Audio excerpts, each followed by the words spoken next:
Please rise as you're able to for the Pledge of Allegiance. I pledge allegiance to the flag of the United States of America and to the republic for which it stands, one nation, under God, indivisible, with liberty and justice for all.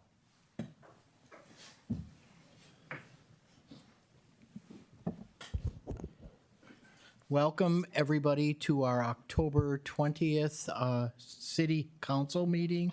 This is our first council meeting in our newly high-tech chambers here, so welcome to the bright lights here. Bright lights in Big City is what we are. We open every council meeting with our open comment period. This is an opportunity for anyone from the public to speak on items that we will not be taking public testimony during a public hearing later in the agenda. Each person has up to 2 minutes to speak for a total of 20 minutes. I will be keeping track of time through a couple methods. One, the stoplight here, and then the clock, the red clock below the clock there on the wall. Know that I may need to cut you off because of limited time. We want to make sure that others have an opportunity to speak. I'd also request that each speaker be concise to allow more people to speak, and participants are encouraged to limit comments generally to topics that are within the scope and jurisdiction of the council's ability to affect policy. Council members and staff do not respond to your comments during public comment period, but will instead follow up on any specific requests separately. If you have materials to share with the council, you may give them to the city clerk, who is on my right. And you will now be invited up to speak in the order which you signed up. And we will start with Miss Molly Dennis.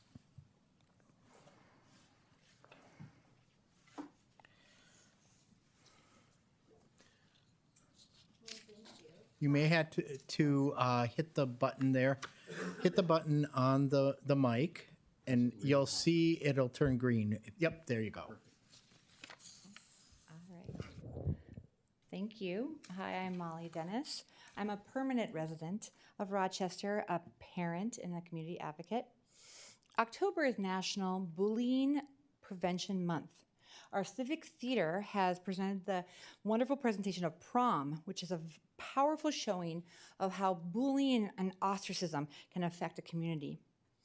Many of us in Rochester find it interesting that leaders can easily watch this message, but do not, in fact, look in the mirror themselves at their own behavior. Examples, Councilmember Doreen showed up to my house for National Night Out, all while having threatened me in writing to never speak at a city council meeting. Mayor Norton blatantly fear-mongers using media, which falsely slanders and weaponizes to destroy reputations.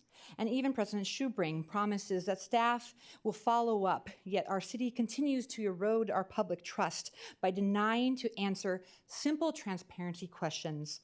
For example, how do you spend how many hours a week on city council work? The fact is, limiting public speakers' voices, denying information, and blocking the social media feedback are all abusive control tactics used by other governments to silence their residents. With the padded platitudes of these veneer tactics, of these hoops, right here, that you are demanded to jump through, they are all window dressing to hide that the city's false claims that we are authentically wanting public engagement. We do not want public engagement if we require residents to have to go through extra means to do so. Integrity matters. Transparency is trust. Please do better. Thank you. Next up, we have Jesse. I just have one name, Jesse. Is Jesse still here? Welcome. Please state your name, and you have 2 minutes. Good evening, ladies and gentlemen.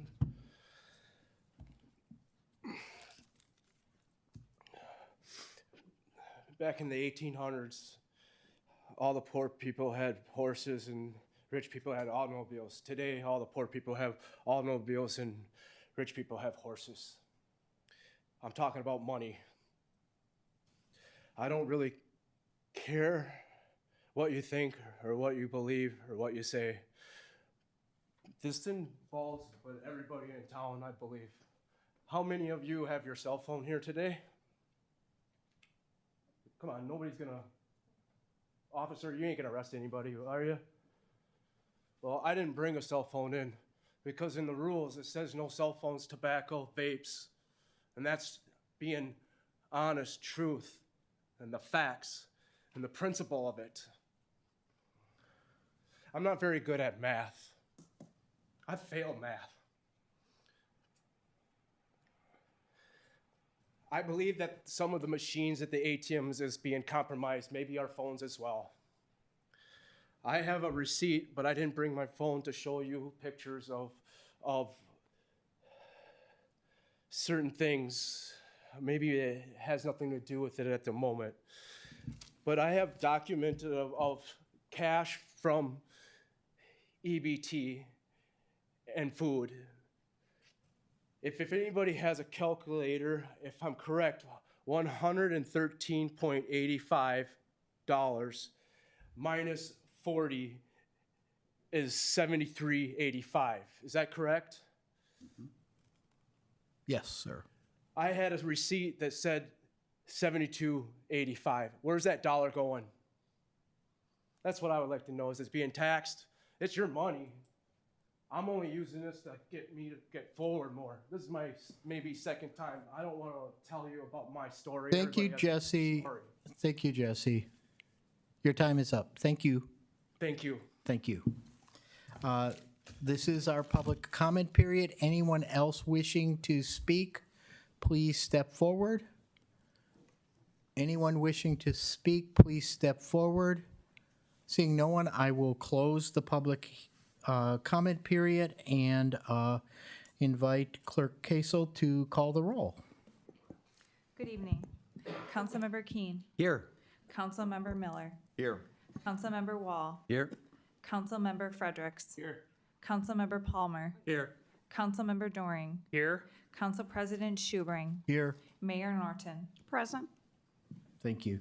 Next up, we have the City Administrator's Report. Administrator Zelms, go ahead. Thank you, Council President, Mayor Norton, council members, members of the public. I always start off my report by thanking our teammates for acting with respect, integrity, safety, and excellence in everything they do, and today is no different. For some of our teammates, they're out in the rain today, so really appreciate them being out there. Also, just want to take a moment to thank everyone that worked on the room, especially Jeremiah Bowman from Rochester Public Library, who helped us get to this place. So just great thanks to them, to the city clerk's office, and to our team in IT for making this a reality. Also wanted to invite folks tomorrow to Link or Treat. It's a family-friendly Halloween celebration, 5 to 7 p.m. at 2nd Street Southwest at 12th Avenue Southwest. So it's an opportunity to celebrate the construction and have a business-forward approach to the construction that's happening in that area for Link Bus Rapid Transit, 5 to 7 p.m. tomorrow, October 21st. You can find out more on our website, but light refreshments and activities, so everyone is welcome to join. Also wanted to point out another activity that's forthcoming on this Saturday, October 25th from 9 a.m. to noon. You can park at Foster Arend Park, 4051 East River Road, and be shuttled over to what we're now calling the Transportation Center. But some of you might still know it as the Public Works and Transit Operations Center at 4300 East River Road, Northeast. Our Snow Summit is happening, which will get you ready for all things snow in the city in a happier way than maybe when it snows the first time and you have to shovel or snow blow. Also, as along with this, it is going to be winter soon, so the seasonal parking requirements will begin on November 1st. So we have alternate side parking from 2 a.m. to 3 p.m. daily. So folks just need to be aware of that. Again, more information at rochestermn.gov.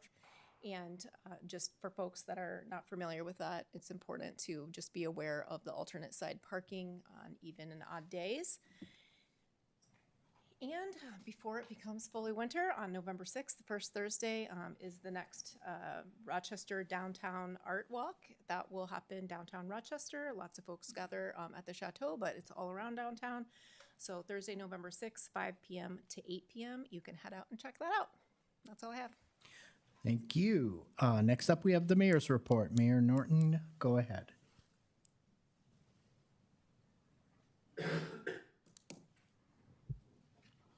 Having a little trouble with my button, but we'll do this. Thank you. And for those who didn't attend last year's Snow Summit, it was great fun and it's great for little kids. The adults learned educational stuff that's good for them as parents, but the kids had a great time shoveling fake snow and looking at all the big trucks. So it really is a family-friendly event. So I just wanted to plug that too. The first thing is we received notice on October 8th that we have been designated as one of, I think, 5 cities in the world as a Just Serve city, and that is our local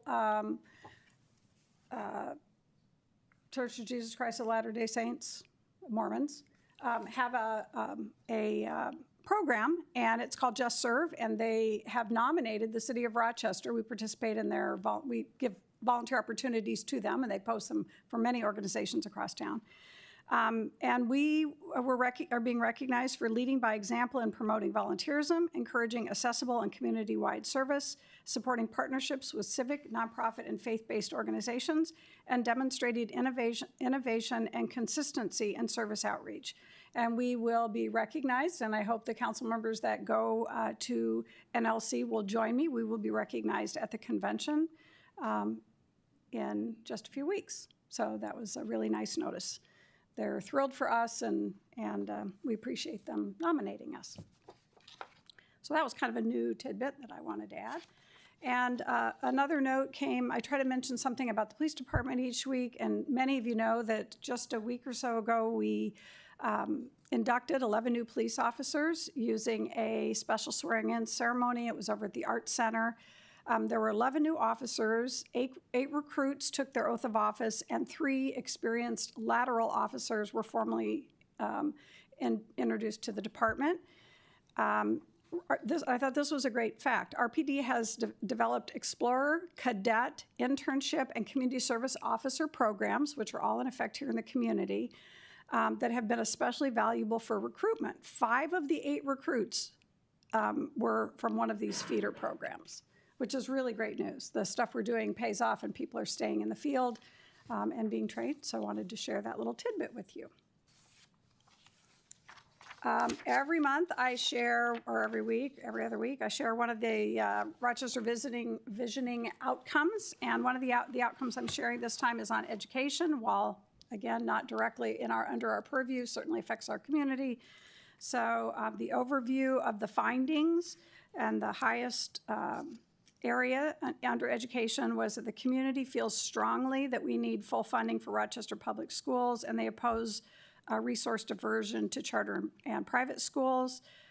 They called for urgent improved classroom conditions, better infrastructure, more equitable fund distribution, and a demand for transparency in budgeting.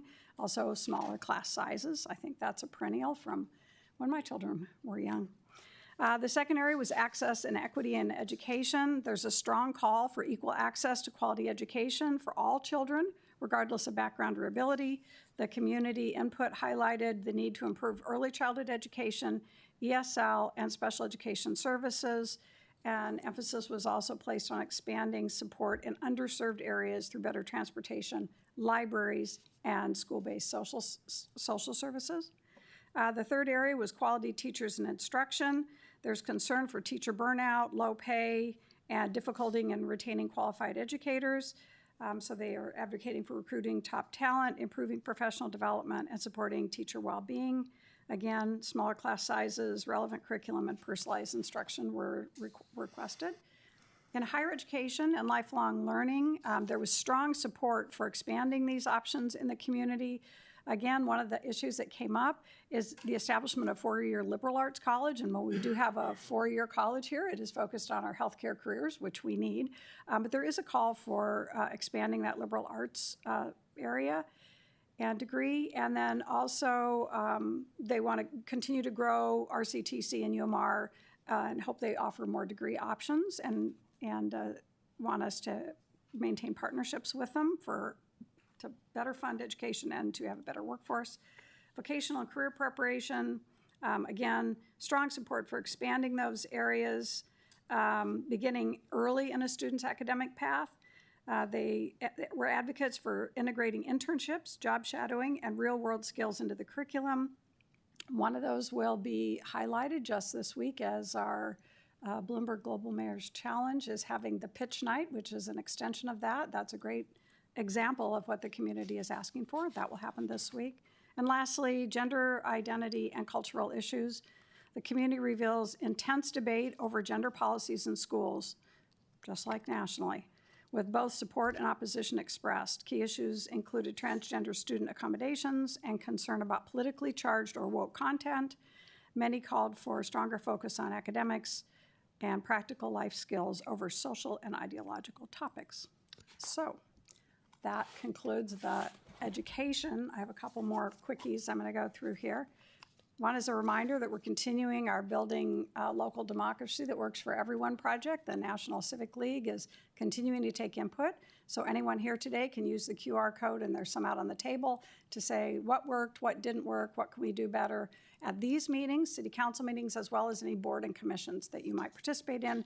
And on November 6th, the researcher will be here to actually have an in-person roundtable discussions at the Heinz Center from 5:30 to 7:30. So we hope folks will participate in that. And again, a reminder that on at the end of this month, I think it's on the 29th, I'm 29th. sorry, October 29th. Thank you for that. There will be an all-day education summit. I believe they have sold out of spaces for the daytime activities, but in the evening, this keynote from Dr. Sood will be from 5 to 6:15, and that is open to anyone. So if you're interested, you can register and let them know you'd like to come.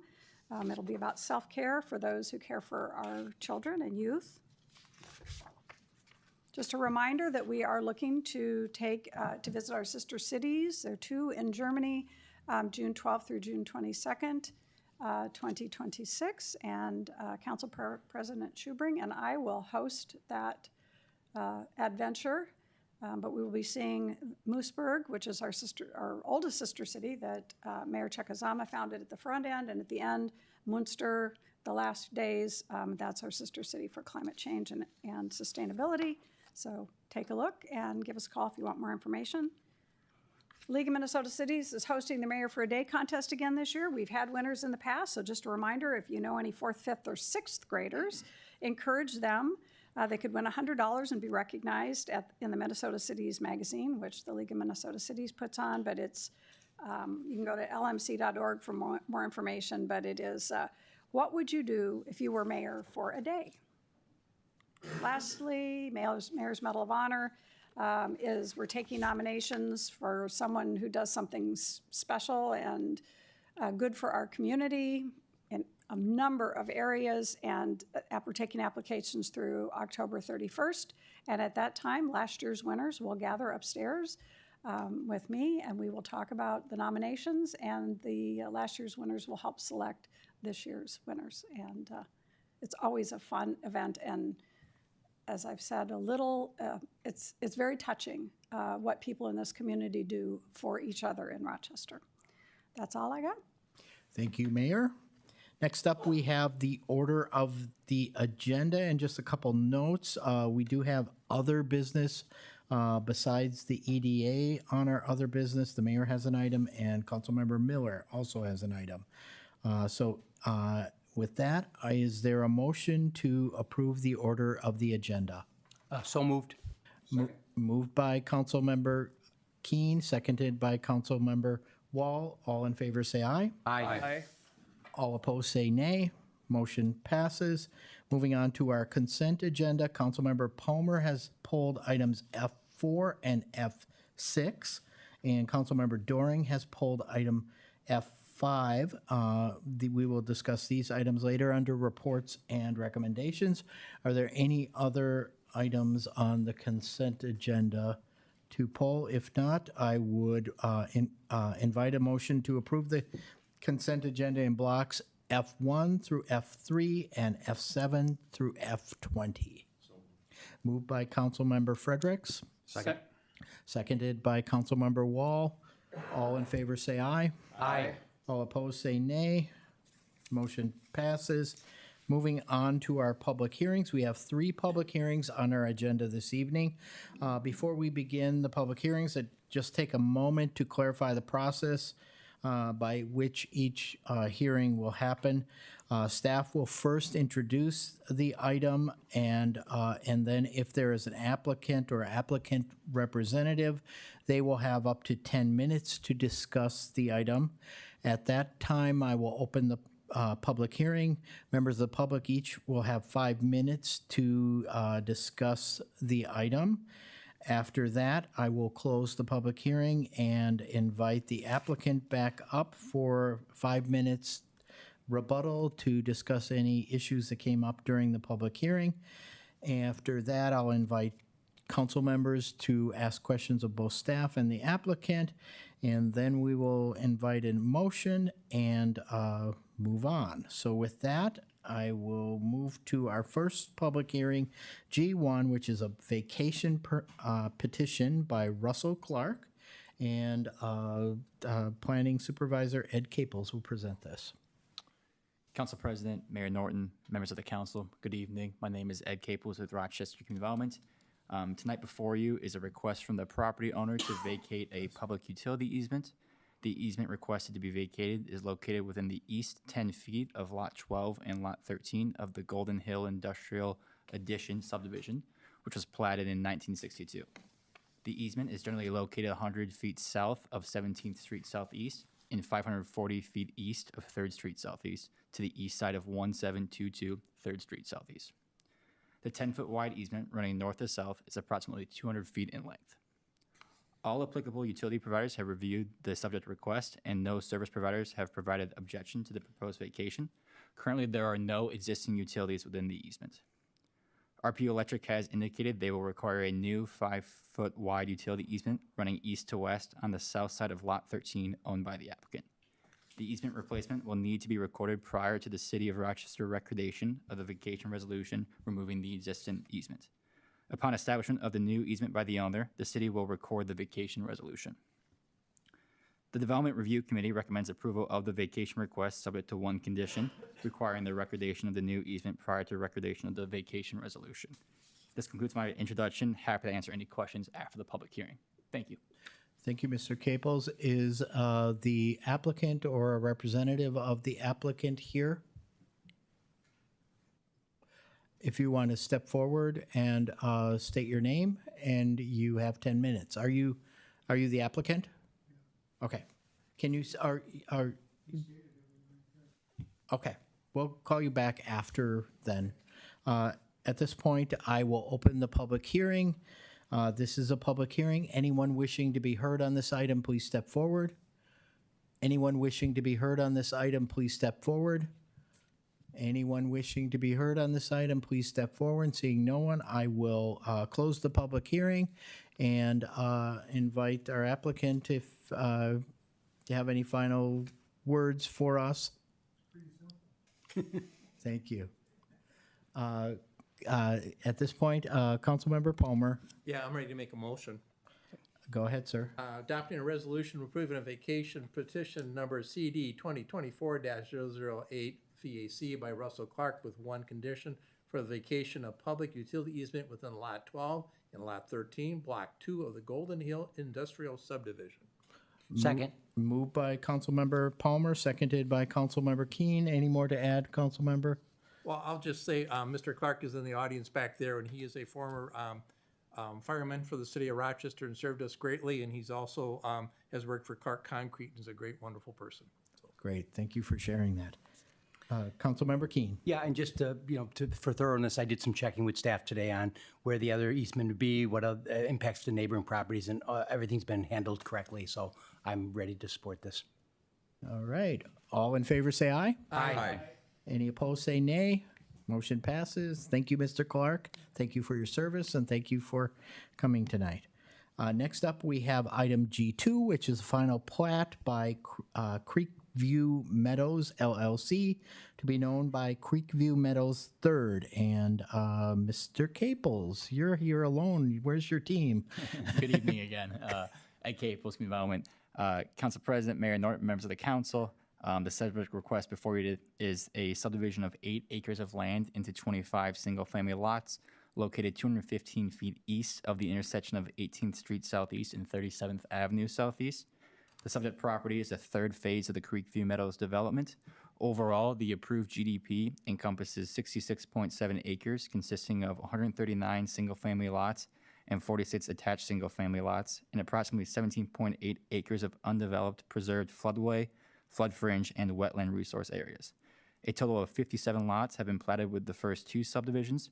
The 25 lots proposed for this subdivision will be for single-family detached units. Proposed lots are generally 70 feet by 120 feet in size and 8,400 square feet to 23,997 square feet in area. The proposed subdivision will help assist in addressing the city's shortage of single-family housing units. The proposed low-density subdivision development is consistent with both the P2S Comprehensive Plan, low-density residential land use designation, and the approved Creekview Meadows General Development Plan approved by City Council in 2020. The Development Review Team recommends approval with 3 conditions. Happy to answer any questions the council may have. Thank you. Thank you, Mr. Caples. Is the applicant or a representative of the applicant here? Mr. Toyton, if you would like to step forward and state your name, and you have 10 minutes. President Schubring, members of the council, Mayor Norton, I'm Bill Toynton with WC Engineering. I'm here on behalf of Creekview Meadows ownership tonight to request approval of the final plat. Staff is recommending approval of 3 conditions, and I believe they're on page 259 of your packet. Our client is in agreement with those 3 conditions. Respectfully request your approval of the final plat. Thank you. Thank you, and we'll call you back after the public hearing. This is a public hearing. Anyone wishing to be heard on this item, please step forward. Anyone wishing to be heard on this item, please step forward. Anyone wishing to be heard on this item, please step forward. Seeing no one, I will close the public hearing. Mr. Toyton, any final words? Any questions for staff or the applicant? Councilmember Keen. Mr. Caples, I noticed that turn it off. I noticed in the packet that the county has a condition, or not, I guess they have a request that a left turn lane be put on 20th Street Southeast. Can you speak to that? Yeah, the traffic impact study associated with Creekview Meadows was approved with condition by the county that they put a left turn lane on the county right-of-way there. There's a development agreement which outlines the approval of the traffic study and the conditions associated with it. Implementation of that turn lane is a cost for the responsibility of the developer. Okay. I was surprised I didn't see it as a condition. Yeah, because it is an existing in the development agreement, city staff didn't find the need to put a condition on the plat itself. Okay. And I just want to check when you say there's an agreement, who is the agreement between? The city and the developer, the development agreement. Okay, let me try slightly different. If that doesn't end up happen, what are our recourses? Well, the development, I would look to help from Public Works on this one, but the development agreement spells out the conditions associated with the development of the property. If Okay. they aren't meeting the development agreement, there are certain provisions within the DA which the city can enforce. Okay, that's what I was, do you want to speak? Yeah, good evening, Mayor, President, members of the council. With any development agreement, we look to the traffic impact study and incorporate any of the conditions that have been accepted as part of that study. And in this case, the turn lanes being required by the county would be included in that development agreement, which is binding between the city and the developer, and we would hold them to that as part of that. Okay, process. that makes me feel better. I'm just a little confused between it being a county road and a city agreement with the developer, and it doesn't appear the county's a party to it. That's correct. We have this many times when we have projects that include county and city streets, and the development agreement is between the city and the developer. So we work with the county team as we're reviewing traffic studies, and if there are pieces of the project that touch their right-of-way that are incorporated into the study, we make sure we identify that within the development agreement so it's codified. Thank you. And can I ask the ahead. developer's representative if that's your understanding? Mr. Toyton, can you come back to the microphone?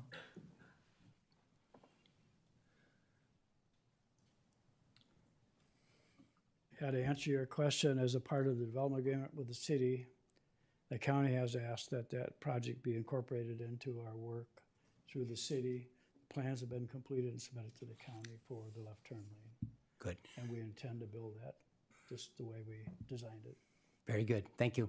Yep, thanks. Any other questions? Is there a motion on this item?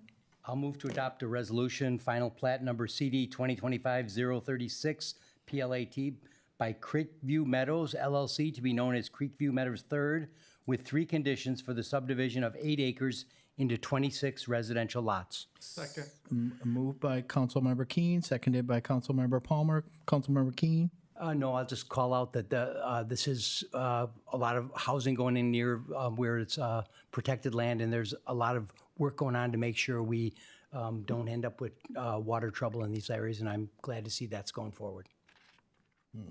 Councilmember Fredericks. Did a very nice job on the first part of this development, and I'm excited to see this second part of it go in. Very, very nice neighborhood, very, I've just been really surprised how quick it filled up the first part of that division, and I'm excited to see the second. Any further comments? All in favor say aye. Aye. All opposed say nay. Motion passes. Thank you. Next up, we have text amendment by the City of Rochester, Mr. Caples. Oh, he's going to come to the microphone on this one. Must be a big, important issue.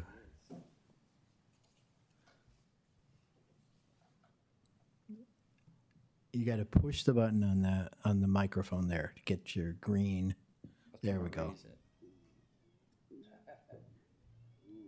Yeah, I paid attention during the introduction to it.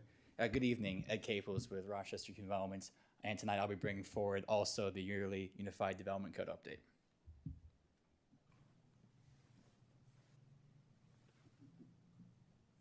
It's there. Point it. Oh, okay, thank you. So what is a text amendment? Simply put, a text amendment is an update to the Unified Development Code approved by City Council. And I'll get into it a little bit more on the next slide, but the cadence associated with the UDC updates are yearly.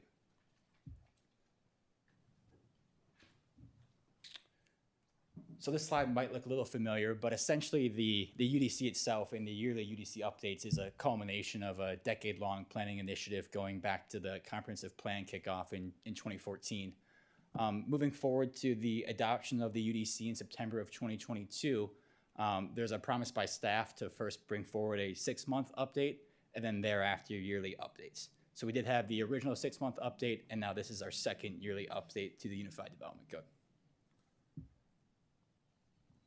Similar to the other themes associated with previous UDC updates, really it's surrounding clarity within the document, consistency across requirements, as well as a handful of new topics for the City Council to consider. Going back to the study session back earlier this summer, a lot of the slides and a lot of the topics in front of you are similar to then. But there are just a handful of new tweaks that city staff has been considering or continuing to revise since that study session. But the first one there is consistency across the building code and the UDC. Right now, there is a discrepancy between the definition of grade in the building code and the UDC, and aligning between the two to bring it in alignment with the building code. The second one there has been done in practice, but when you have a minimum parking requirement, there are a number of EV charging stations required, and really allowing those EV charging stations to meet the minimum parking requirements. Once again, this has been done in practice, but isn't codified within the UDC.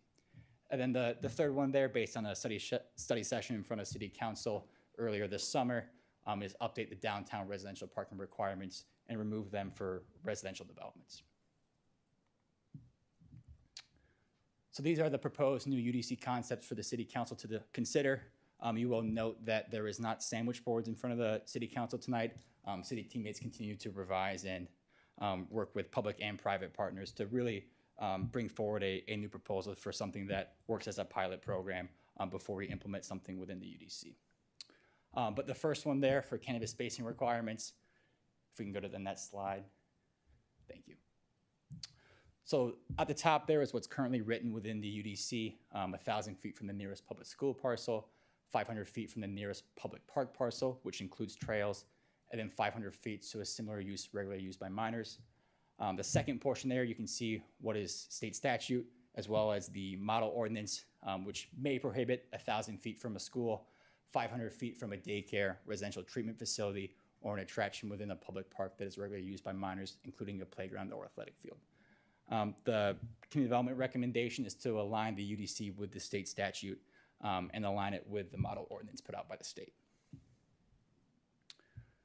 Similar to the criteria on the previous page, but updating where cannabis and liquor sales are permitted within the city. Currently, they are permitted based on the use in the following zoning districts, but city staff recommend to remove those from the R2X, the R3, and the R4. So essentially removing them within residential zoning districts.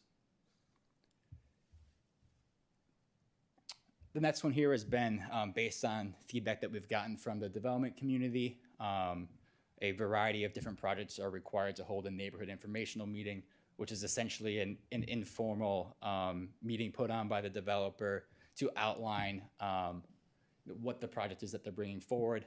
Once that meeting is held, the applicant has 30 days to submit to community development for whatever their proposal may be. The feedback that we've gotten is just 30 calendar days is too quick of a turnaround from engineering, architectural drawings, and whatnot. So the proposal from development would be to increase that to 60 days to give the consultants, the applicants, and the development community as a whole more time to put their a more thoughtful proposals together. Next one is as relates to maximum permitted height within the MXS zoning district. Think of MXS as a light TOD or a baby TOD. Really, it's a zoning district to promote commercial uses as well as a variety of different transportation options, and to increase the permitted height from 36 to 56 feet to support more intense developments really in these targeted corridors. This is the final one before the council, and this one is a new one based on or from the previous study session, and it's related to freestanding commercial wireless telecommunication towers. So currently in the UDC, they're only permitted in commercial, agricultural, and industrial zoning districts, and not permitted in residential zoning districts. The development recommendation is to increase the permitted height in non-residential zoning districts to 75 feet, as well as permit 65 feet via a conditional use permit approved by the Planning Commission up to 65 feet. The applicant does have to demonstrate that functional coverage cannot be provided through other means. The UDC is really heavy on or promotes co-location on existing antennas, as well as concealment on existing structures. And really the applicant has to show that they cannot provide functional coverage through the other means before you can create a new freestanding CWTS. Additionally, subject to city council approval, an additional 50 feet would be permitted. Once again, the previous options, they aren't able to provide functional coverage based on the current text or based on their, the current existing conditions. And just a little note there from the APA 2022 Equity and Zoning Policy Guide, which speaks to essentially limiting telecommunication towers, perpetuates the digital divide and can limit the ability of disadvantaged neighborhoods to access economic opportunities and prevent older adults from accessing needed services. That does conclude my presentation. I'm happy to answer any questions after the public hearing. Thank you. Thank you, Mr. Caples. This is a public hearing. Anyone wishing to be heard on this item, please step forward. This is a public hearing. Anyone wishing to be heard on this item, please step forward. Anyone wishing to be heard on this item, please step forward. Seeing no one, I will close the public hearing and invite Mr. Caples to return to the podium. And any closing Nothing to add. words? Okay. Invite my colleagues for questions. Councilmember Keen. Yeah, on the change of liquor licenses in R2, R3, R4, are there any existing businesses that would be impacted by this? No, there is not. So if you think back, really it's it's a result of the change from the LDM to the UDC. The LDM essentially did not permit them in residential zoning districts, but we kind of tweaked a little bit the classification of classification of smaller commercial uses to be permitted in R2X, R3, and R4, which explicitly did not allow liquor license in those under the LDM, and essentially that just was not carried over to the UDC. Okay, good.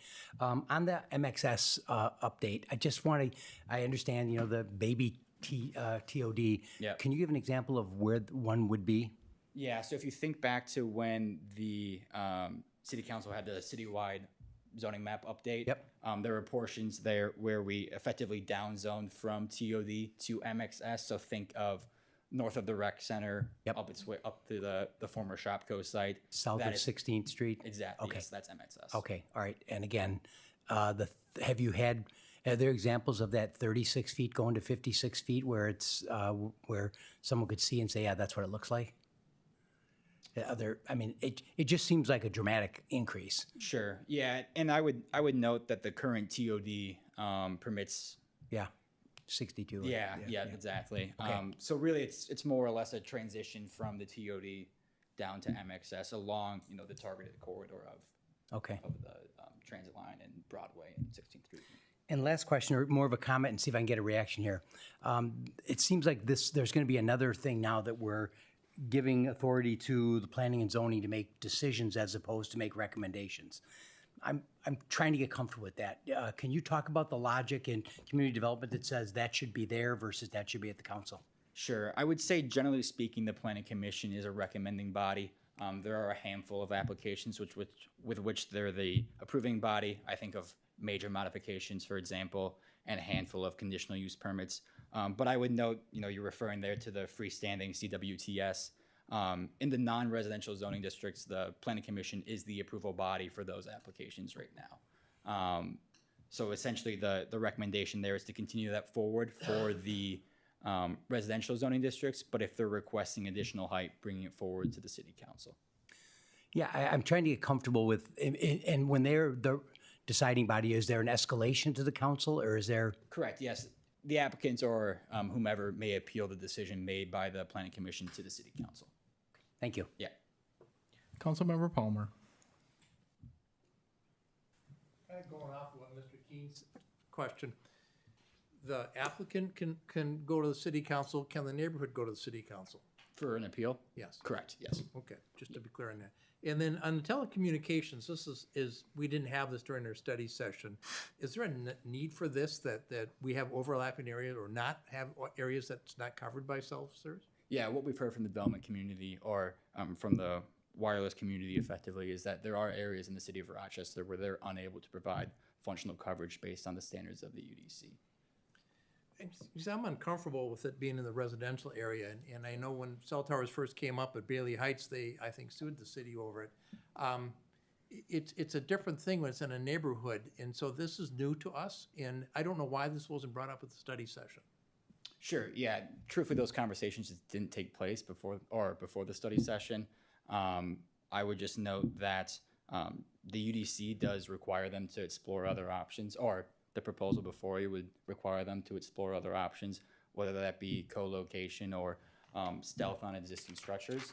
But we see a need, or community development sees a need to provide, in circumstances where they're not able to provide functional coverage and ability to provide that coverage. Well, I'm just trying to go off my memory, but like all the high schools have towers on them, and they're all in residential areas. I don't know of a residential area that doesn't have cell service. That's where I'm questioning. Sure. Yeah. The one instance that comes to mind is kind of off of 20th Street and Marion Road. It's an area where they struggle to provide functional service. But I think of, generally speaking, there's a water tower or an existing antenna where they can co-locate on. In that area, there just isn't functional coverage to be provided. And really what the proposed update there would be to provide an opportunity for them to provide cell coverage in that area. But they can do that in an industrial or commercial, and that's Marion Road's almost all commercial and industrial, isn't it? I would say there are portions of it where that are industrial or whatnot, but then topography and geography and things of that nature make it difficult to provide, I'm going to keep using the word functional coverage, but a difficulty to provide cell service in that targeted area. Well, the city has a parcel that the RPU used to have that's available for sale. They could sure put it there. I'm not entirely familiar with that specific parcel, but in working with the cell providers and the feedback that we've received, they would have to show that they're unable to provide on other parcels before they're able to move forward with a new freestanding. And that would be a staff decision, correct? You No. would make that decision. It doesn't come to city council. It would go before the planning commission, but if they're requesting additional height, that would be before the city council. Thank you very much. Yeah. Councilmember Keen. I just had two clarifications or points I want to make just on Councilmember Palmer's questioning. It is correct that anybody can appeal a decision back to the council, but I believe it's about a $1,500 fee. And I've had examples where the neighbors couldn't come up and get the thing escalated. So that's why I worry about when it's on an appointed body making decisions that are permanent. So that's why I brought up my concern. The other one, just on the cell tower things, I'm not all up on this, but I believe the industry's changing and the old water tower model isn't where we're going anymore, and it's more of the telephone poles, and it's smaller. And that's where you get into the need to maybe be in residential, where it's not the broadcasting, it's more of the G5 is locally and very busy. Or if you want to add or you just clarify. I would say, well, first off, I'm not an expert in communication towers, but the feedback that I've received is that there was an understanding that it was going to go that way of putting on light poles or whatnot. But really, there just hasn't been that industrial shift that may have been forecasted. And really, it's more or less, monopoles or whatnot. Thanks. Yeah. Mr. Yetzer, go ahead. Thanks, Council President. I just wanted to comment on the question about the Planning Commission making decisions and just remind the group that this was discussed at length during the UDC, the first go-round, where we handed more decision-making authority to the Planning Commission than was previously allowed under the old zoning ordinance. And that equity and zoning guide that Ed had on the screen, I just want to note that Don Elliott strongly recommends putting more decisions at the Planning Commission level, and that does result in more equitable and consistent decisions than at the City Council level, where they tend to turn into more political decisions. And we may not all agree with that, but I'm just making the point that was the discussion at the time. And that's why you see the trend being to put some decisions in the hands of the Planning Commission with allowance of an appeal to the City Council or et cetera. So just to add that context. It's interesting, Mr. Yetzer. I used to serve on the Planning and Zoning Commission, and I agreed with that then. I don't know if I do now. Councilmember Miller. Well, building on that point, one thing that is not in here beyond the parking minimum reduction in the downtown zones is I'd made a comment about the travel demand management program to date being used to increase parking with planning and zoning approval for 2 drive-throughs. Still don't love that. I would love some feedback from my colleagues about how that program, I'm glad that it's now in the developer parking assistance program as a point of working with developers to better plan travel and parking needs. But I'm still a little, from a policy perspective, perplexed by how it's been applied and its history in the UDC. I'll just make that point, and if there's any feedback, welcome it. Any further discussion on this item? I'd be prepared to make a motion. Go ahead, Councilmember. Two-part motion. Number one, approving the text amendment number CD 2025-001 TA to amend language in various areas of the Unified Development Code. And number two, directing our city attorney to prepare an ordinance for first reading. Moved by Councilmember Keen. Second. Seconded by Councilmember Palmer. Councilmember Keen, any more to add? Again, there are some things here. I think this was good that we do this review and that we try to keep, we learn through the year and then make those updates on things that we think are changing. I'd like to see it stay stable more than that. On these different points we're talking about with the appointed versus, and I really do understand the goal of, the thought is that the elected officials are more touched by the political narratives going on. But in that case, you want to make sure that your planning and zoning reflects the kind of the value systems of the council and not a different group. And that's a whole different thing to work through. Councilmember Palmer. Yes, I'll make an amendment, and I believe I have one for on the screen so people can read it. Give you a chance here to read this. The only thing I'm going to add to this at the end of residential treatment facility is I'm going to add rooming house on the end of it, and that's like a Ronald McDonald House. And so this is a motion that I'd like to make right now to amend the original motion. Second. Motion to amend by Councilmember Palmer, seconded by Councilmember Wall. Councilmember Palmer. Yes, and just a couple things on this is it that makes it clear on the parks. It doesn't say about children playing or whatever. And the other side of this is that it should be for all school parcels, not just public. And then I added the rooming house only because of the Ronald McDonald House, and right now there is no liquor stores by there, and so it'd be a nice place not to have that. I have a question on that for staff or for Councilmember Palmer. So, well, I don't see rooming house in this text here. You're just adding that now? I just added that, and Okay. it should read medical rooming house. Okay, so my question is, and this is for cannabis and liquor, correct? Correct.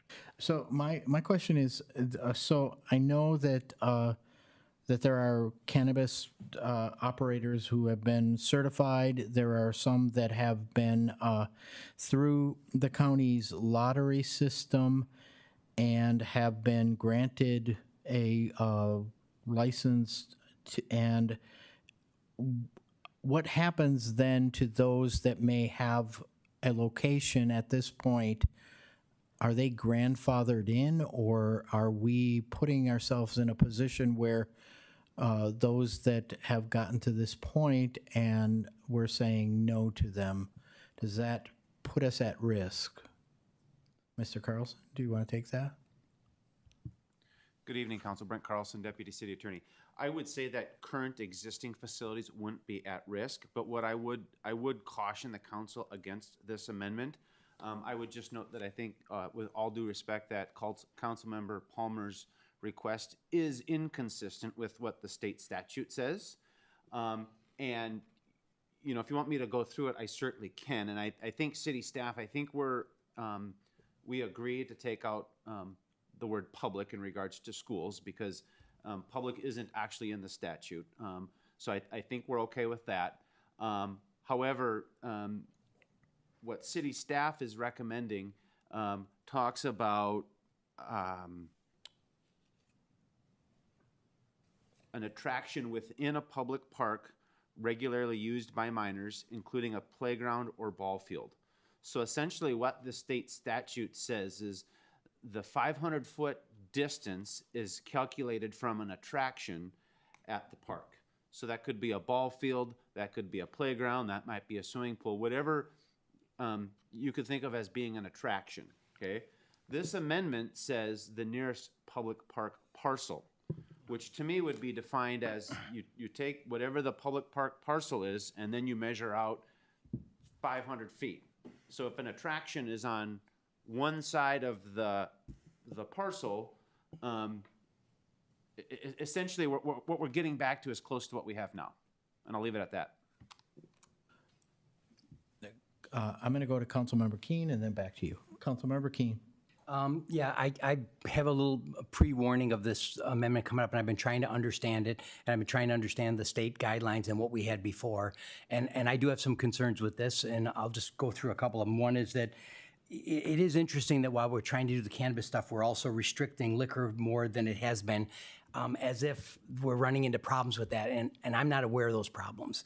And I think we're also restricting the cannabis thing within law. We're not doing anything against what's state allowed, but we're clearly siding of saying, like, we don't want this here.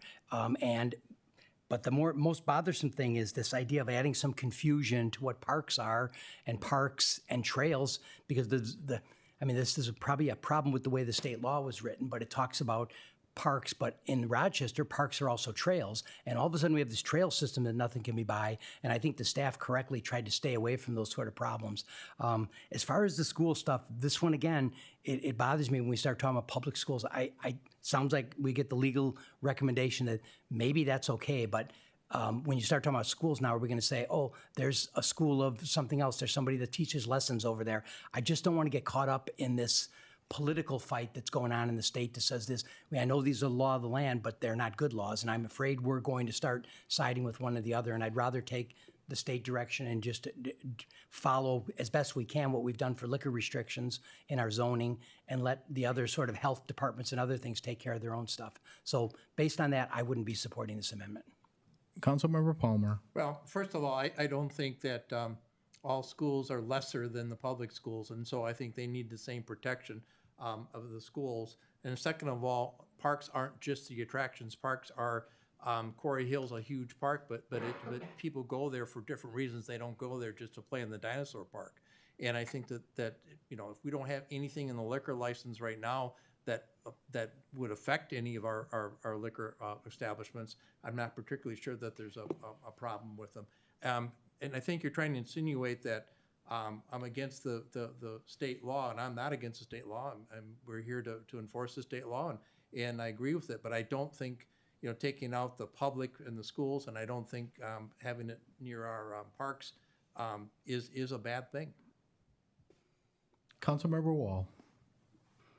Thank you. I will support this. I don't necessarily believe that the state has served us well over the past couple of years, that they're continually modifying what they believe is good and true, and we have sought direction from them any number of ways, especially through the League of Minnesota Cities, and it's really been a disaster from the state point of view. I think that perhaps adding some local responsibility, as Mr. Palmer is suggesting, is good. Are we not having problems with liquor or cannabis? I would say that we probably are.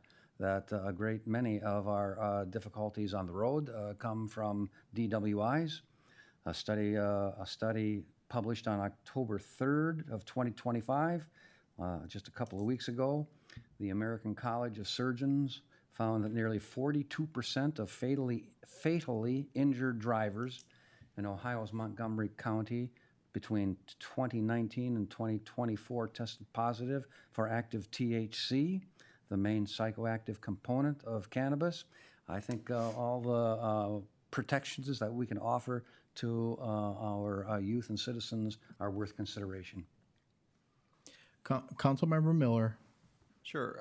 I think this is an interesting discussion, but I'm not inclined to support it tonight because I don't feel like we have a firm impact of how many parcels would be affected, what the current allowance would be versus what this would do. And to Councilmember Wall's point, I feel like from the last maps that I've seen, the policy has been, it feels like we're pushing the parcels that are allowed farther and farther from the city center, which means that people will be driving should they choose to access a dispensary. And I feel like that's perpetuating a problem that he's identifying of people being forced to drive under the influence or choosing to drive under the influence. And that's not a policy direction I would support. So I'm not inclined to support this tonight. Again, I appreciate the discussion, and I think clarifying public versus school is important. But beyond that, I would not support this amendment. Councilmember Fredericks. Thank you. I will support this amendment. I think we have to explain enough to our vulnerable and our youth and people that don't want to be exposed constantly to cannabis, alcohol, different things. There's enough of it out there. If we restrict the places that these things can be a little bit more than maybe the average said business, I don't see the harm in that. I haven't seen a ton of good come from alcohol use and drug use. I've seen it a lot in my family and different things, and you know, I just think it's okay for these things to be a little more restricted than other things. So I'm in support of Palmer's amendment. I've got one more question. So, Councilmember Carlson, City Attorney Carlson, you didn't address the rooming house, and I'm wondering about, is there a definition of a rooming house, and do we have maps that show us where those are? I have concerns similar to Councilmember Miller in that we don't really know the scope of where this is, and I think it kind of sets us up for more complications going forward. Good question, Council President Schubring. I'm going to defer to Community Development Director Woodward on this one. Go ahead, Thank you, Ms. Council Woodward. President.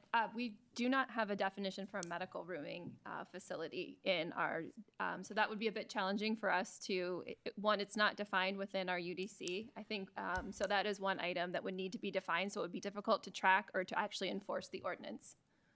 Thank you. I'm also inclined not to support this amendment for those reasons, as well as I think this council, the previous council, deferred a lot of its responsibility to the county, and I feel like we're kind of coming in at late in the game and kind of changing the rules later, and a lot of this I think we should have dealt with earlier. Councilmember Palmer.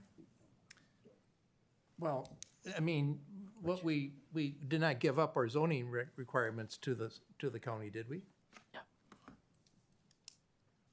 Are you posing that question Yes, to? to Ms. Wood. No, the zoning requirements are still with the city. Yeah, so we didn't give those away, and Mr. Carlson had said that there was no problem with dropping the public school parcel. You know, the idea about parks, I mean, my contention on this is about children and keeping, you know, those facilities away from the children. And I'm sorry, but if you are running on a trail and there's liquor sitting all the way around it, you know, empty bottles and everything, that just isn't what we want for our community. So again, you know, I think this is a reasonable separation requirements, and this is something that the city can do. Councilmember Fredericks. Yes, sometimes better late than never, I guess, is one thing I would say. And I'll just want to share this. You know, it's not part of this, but I visited some friends and people that I care for at a rehab facility. And right out the front door of the rehab facility was a liquor store. And all the guys had to sit in the foyer and stare at that liquor sign all the time. And they're trying to kick it. And I just think having things in the proper place, you know, we see it often for other types of businesses, other businesses in general, where they get bucked hardcore that they can't build in a certain area just because simply people don't want it there.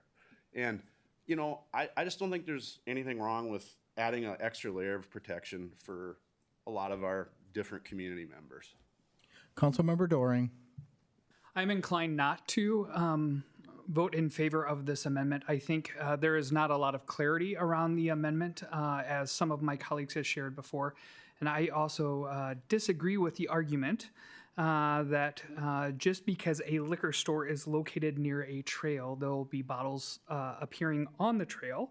As a frequent user, well, in the past, not in the past 6 months, of Rochester Public Trails, I have come across liquor bottles where there's no liquor store anywhere near them. So that's a moot point for me in this argument. So I would be inclined not to support this amendment until we can more clearly define what we are actually talking about. Seeing no other members to be heard on, we're voting on the Palmer amendment. Clerk Kasel, please call the roll. Councilmember Keen. Nay. Councilmember Miller. Nay. Councilmember Wall. Aye. Councilmember Fredericks. Aye. Councilmember Palmer. Aye. Councilmember Doring. Nay. Council President Schubring. Nay. Motion fails 4-3. We are back Can I make an to amendment? the original amendment. Councilmember Fredericks, are you making and go ahead. Please, thank you, President Schubring. I'd just like to remove the word public at a minimum then, please. Public in front of school. Making a motion? Yes. I'll second that motion. A motion has been made to remove public from schools and by Councilmember Fredericks and seconded by Councilmember Palmer. Can you bring up that how the language is now? on the screen is that I know it wasn't one of your slides, but Let's go to the agenda. This is what we have at the moment, if you just give us a minute. okay. Councilmember Fredericks, speak to your motion. Thank you. I do believe the state says school, doesn't say public in front of it, correct? So we'd just be matching the state. Yes, I can confirm that the statute does not include the word public. Perfect. Any further discussion? Councilmember Miller. A question for staff, either city attorney or community development, to Councilmember Keen's question of, is school well-defined within the UDC so that that removal of public does not cause a confusion of I am hosting a school in my house? Kind of, are we talking about some sort of registration that defines that, or? School is defined. That's a pretty clear definition within the UDC. Thank you. Any further discussion? Note that it's on page 293 of the packet, if you're looking for the language as written in the UDC. And there it is magically. Thank you, Clerk Kasel. Any further discussion on the removal of where is, okay, I'm not seeing where it is. Oh, okay. It's on 22 and 23, correct? Yep, there we go.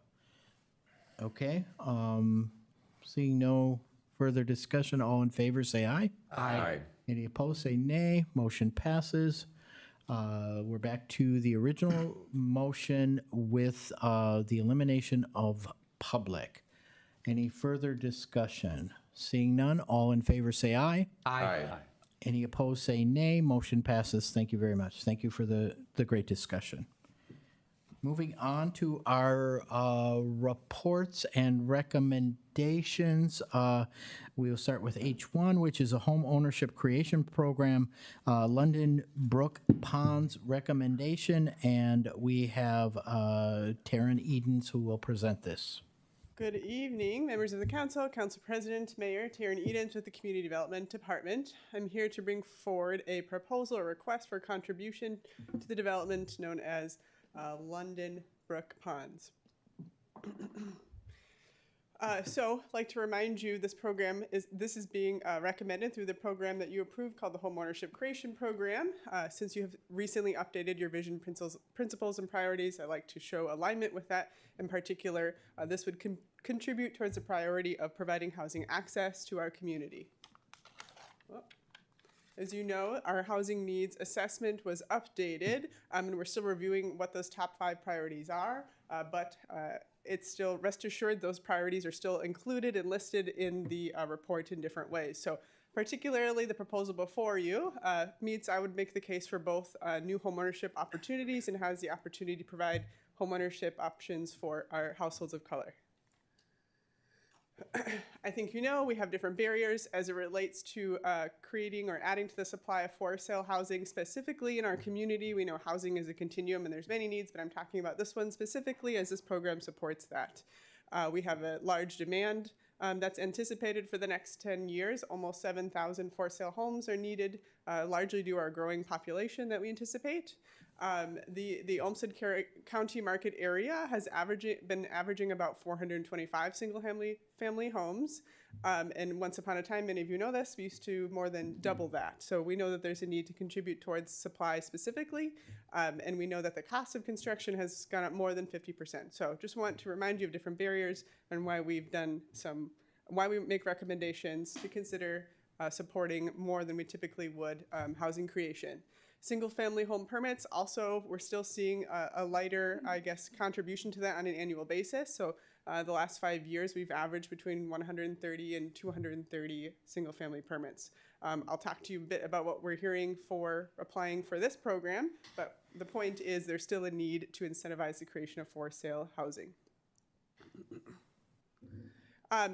If you'll indulge me with this, just wanted to share a recent example that was presented to me at the housing bus tour. This is annually put on by different community advocates by Southeast Minnesota Together. What you're looking at is actually a model that was created by the University of Minnesota Extension, specifically for a different community, Otter Tail. So just want to be clear, this is just an example. But the point they're trying to make there is talking about different housing types and how much economic gain those households provided to the community. So if you're looking at a single family home, we're assuming a household income of about $150,000 in this community could afford a home of about $350,000. The construction impact economically just from building that unit in that case was about $520,000. So that's all the cost, all of the kind of economic gain just from construction workers being there. And then once that household occupies the unit in about a year, they contributed about $95,000 to the community. And that's not including any labor gains from them getting jobs in the community. So it's just an interesting example to show when we make a contribution of, say, $20,000 in a unit, just by economic gain, that comes back into our community pretty quickly. Home ownership creation program, I'll talk about how to qualify that, but just a little context. This program was launched in 2022. It's supported over 450 housing units to date. Notice I said supported. I didn't say they've all been built yet, but they've been financially supported. We have an additional 270 that are under review currently, and we've allocated about $8.5 million. Often what you'll find is these developments are leveraging many other funding opportunities, whether it be private, their own equity. One of them, for example, and this one before you this evening, is also leveraging a no-interest loan from the no-interest construction loan from the Coalition of Rochester Area Housing. All of these different funding mechanisms were getting some sort of trade-off, usually in seeing the value of the home go down by the contribution or down payment to the household. So two that the council has approved so far include the Westbury subdivision and Prairie Ridge, both providing more than 200 for-sale homes in the next 2 to 3 years. What is the homeownership creation program? So as a reminder, I'll talk about how this is funded in just a moment, but essentially there are two ways to qualify for this. The intent is to support the creation of for-sale housing. If you're providing an ask for supporting a large development of more than 50 homes, then we will provide an upfront subsidy because we want to incentivize high volume developments essentially. And the trade-off we're asking for there is that a portion of those units be priced at a cost that is affordable to households making a certain wage. In this case, it's got to be at 115% of the area median income, just a little bit over, and that's based on a lot of existing programs that the state offers and in collaboration with our other partners. So that also gives us the opportunity to recognize wages from year to year, frankly, gives us some flexibility, and that was feedback we got. So this year, it went up, and it's $452,800 is that max ceiling price that homes would have to kind of be considered our affordable units. So if you're providing a large-scale development, we are willing to provide an upfront subsidy and asking for that trade-off of a portion of the units be priced at a certain amount. Just as well, if you are proposing less than 50 units, you can then qualify through a reimbursement program, which are approved at a staff level. And in that case, every home has to qualify under that sale price. And they're just being reimbursed, right? So in that case, they're showing us actual fees they paid to the city. There's some rules around that, usually has to be in the last couple of years. And that generally gets used as a contribution towards a down payment for the household. So they're being used a little bit differently. So in this case, we're talking about the first one, an upfront subsidy for a subdivision of 50 units, and I'll talk about that in just a moment. How are we funding this? You heard our economic vitality presentation a little bit when you had the sales tax update in September at your study session. So that is how this is funded through that sales tax bucket. We are anticipating collecting up to $50 million in the next 15 or so years, right? And there were some questions at the study session, I think, with the goal of making sure we're not overspending or overcommitting ourselves in this respect. So I'll talk about that, but just wanted to give you a reminder of the different buckets and how that funding is being used. Okay, so specifically for the Home Ownership Creation Fund, you can see we allocated about $14 million. If tonight's proposal is approved, we've committed about half of that. So just so you are aware, we are considering that, and we do anticipate a lot of this funding going towards housing creation specifically. All right, so the proposal before you is London Brook subdivision. It's 54 sale homes. It is located south of 8.5 Street Southeast in the Homestead Acres subdivision in Southeast Rochester. So it's an existing plot of land that is surrounded by development. All of the homes are going to be priced at or below $350,000. That's because it's also getting a no-interest loan with the coalition, so they have to agree to that amount. As you may have seen in the RCA, The developer is also leveraging other funding from the state, and therefore the households are all going to be income qualifying as well.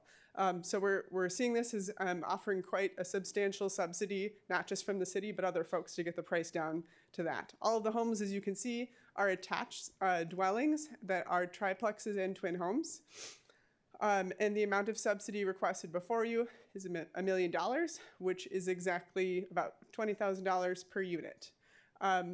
What is the trade-off? What are we getting for this? So we've reviewed their performance, and what we'll see is we're seeing the price be lessened by our contributions and others.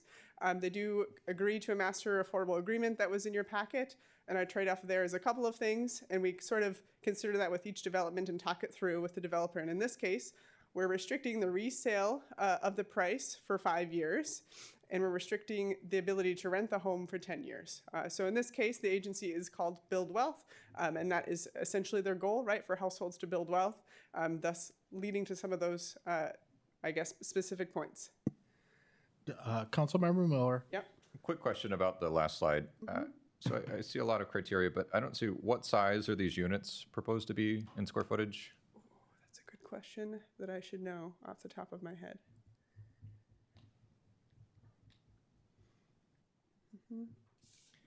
And I guess here's my question. So in the Maxfield study, there's talk about declining family size. These are 3 and 4 bedrooms. Can you talk about the sort of what we're incentivizing here and who and how this project relates to the needs identified there in light of declining household size on average? Yeah, thanks for asking that question. These are ideally smaller products in nature. Since they're attached, they're 3 or 4 bedrooms. We're getting 50 units in this amount of land. So they're not necessarily designed for the larger families, but they're also not small, I think would be the case. My understanding in talking to the builder is a lot of this is intended to be potential first-time homeowner opportunities. We're not providing contribution towards this, but there's also an 11-unit apartment building, and that will also be income or rent restricted, I should say, and that's an opportunity as the builder sees it for folks to move up. So in my opinion, we're addressing the needs of the report, but providing more a smaller, dense option, which there's a demand for multifamily for sale products as well. So we're adding diversity in that way, perhaps not through larger homes, but in different ways. Okay, so these would be smaller homes, Right. approximately, we're talking 2,000 square I feet? think they're less than 2,000 square Less than feet, but 2,000. we can make sure we get Okay. you that information, and I'm willing to bet Brent will have it when he comes up as well. Just pointing Count- out, if one of the Go team ahead. could look, there are floor plans starting on page 324 of your packet. Councilmember Keen. Yeah, just a slight confusion on my part. The $1 million I thought came from 50 units times 20,000 per, and then you keep saying approximately 20,000. I don't know why that would be approximate. Isn't that what the limit of what we give? Yes, it is the limit of what we get. The reason I say that, not in this case, but in other cases, we're saying the total we're going to give you is up to 20,000 per unit. But in some cases, they might want to stack it so that perhaps 40 units get 60,000 and the rest don't get anything. That's not what's happening in this case. They're showing all 20,000, all 350,000 or less. Okay, and there are like business controls that they get that after it's not like upfront money. Let me make that clarification. Okay. So thanks for asking that question. So next I was going to show you the council action requested, but let me first clarify something. So the ask before you this evening is to contribute $1 million from our economic vitality sales tax funding. This would be an upfront subsidy. And what we're asking for as the trade-off is seeing the home value being reduced by as much as our contribution. The agreement spells out payment milestones and things they have to achieve, and there are certain clawback requirements if they don't meet our requirements and have to pay back funds. Later this evening, you will be getting a separate action for tax increment financing assistance, which happens to be the same exact amount of $1 million, and that is different. And that is not paid to the household until the home is sold. That goes directly to the household. But what might be confusing is we do upfront that using sales tax funding, but it will get paid back essentially through as we would collect the tax increment. So that's different, and in that case, households do have to income qualify to get that benefit. Okay. So they are totally different. You can approve one and not the other tonight. They're not interdependent, and they have different rules around them. Does that make sense? It does. Let me ask it slightly different. Do you feel like we have the right business controls in place that we're not giving out money that we can't claw back if our requirements aren't met. Yes, we have a lot of language spelled out of what those repayment requirements are if they don't meet our conditions or are not built. So yes, I would think the vetting we've done shows that we have good clawback requirements. Okay, thank you. Councilmember Palmer. If I remember correctly on this project, there's a daycare also going on that we're not participating in, Correct. which is kind of unique for that whole area. Correct. And then also in that area, we have the homestead, we have our first home houses. We've got 2 of those done. We have 2 being built for the First Homes program. Is that? That is also correct. And they're a good partner of ours, aren't they? That's correct. Okay. I have a question, going back to the tally of our Economic Vitality Fund. So this is $1 million. You mentioned $8 million. Is that our annual, what we're, talk to me about how we're getting to where our limit is, yes. Yeah, thanks for asking that question. That's what's been committed, not necessarily paid. We committed around a little over $4 million for both the Westbury as well as the Prairie Ridge subdivision. We also anticipate some funding from the reimbursement that haven't been built yet. So none of that has been paid. So we are tracking that and considering how much we're collecting and when we anticipate that funding returning as we make these decisions. That makes sense. Got it, yep, thank you. Other questions? Were you done with your presentation? No. This is Ms. Woodward, go ahead. I just wanted to note that the units are about 1,500 square feet. Thank you. Thank you. That concludes my presentation. I thought so. I thought we got a sneak peek of that Q&A page. Other questions, council members? Is there a motion on this? I'll move to adopt a resolution approving the contribution of $1 million to the London Brook Ponds development to support the creation of 50 for-sale homes via the Homeownership Creation Program. Second. Moved by Councilmember Keen, seconded by Councilmember Doran. Councilmember Keen? No, good discussion, and I appreciate the kind of the cadence of the way these been coming forward lately. Thank you. Councilmember Palmer. I just want to point out that it is this sales tax extension money that we're using for this, and that's a great thing. Yeah. Thank you. Good point. All in favor say aye. Aye. All opposed say nay. Motion passes. Thank you, Ms. Terrence. And next up, we have our secondary firm natural gas supply agreement for Westside and Energy Station. Mr. McCullough. Thank you. I am not Mr. Bill Bullock. He's not here this evening. I'm taking Bill's place tonight.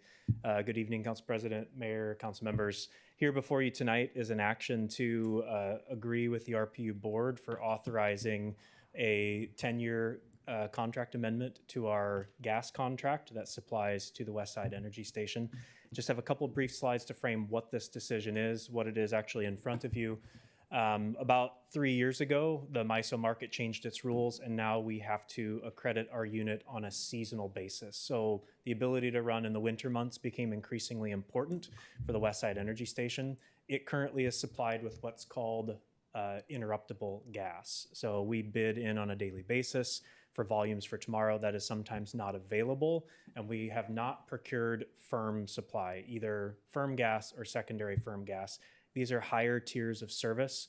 It's the type of gas service that we have at the Silver Lake plant that supports steam operations as firm gas.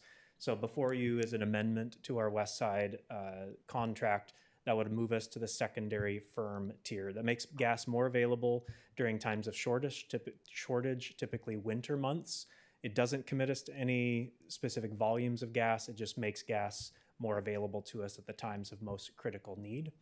And to tell you kind of a unique real situation that happened, if you rewind to just about a year and a half ago, January of a year and 3/4 ago, almost 2 years ago, January 15th, this was a cold snap here in Rochester. And for about a 5-day period, right over the Martin Luther King holiday, there was a cold snap, and the gas company called what's called an SOL. It is what you would think, but it doesn't mean the same words there. It means that gas is in short supply and only given to those who have firm gas service. So we had to take an outage on our Westside station. It did not run during those times.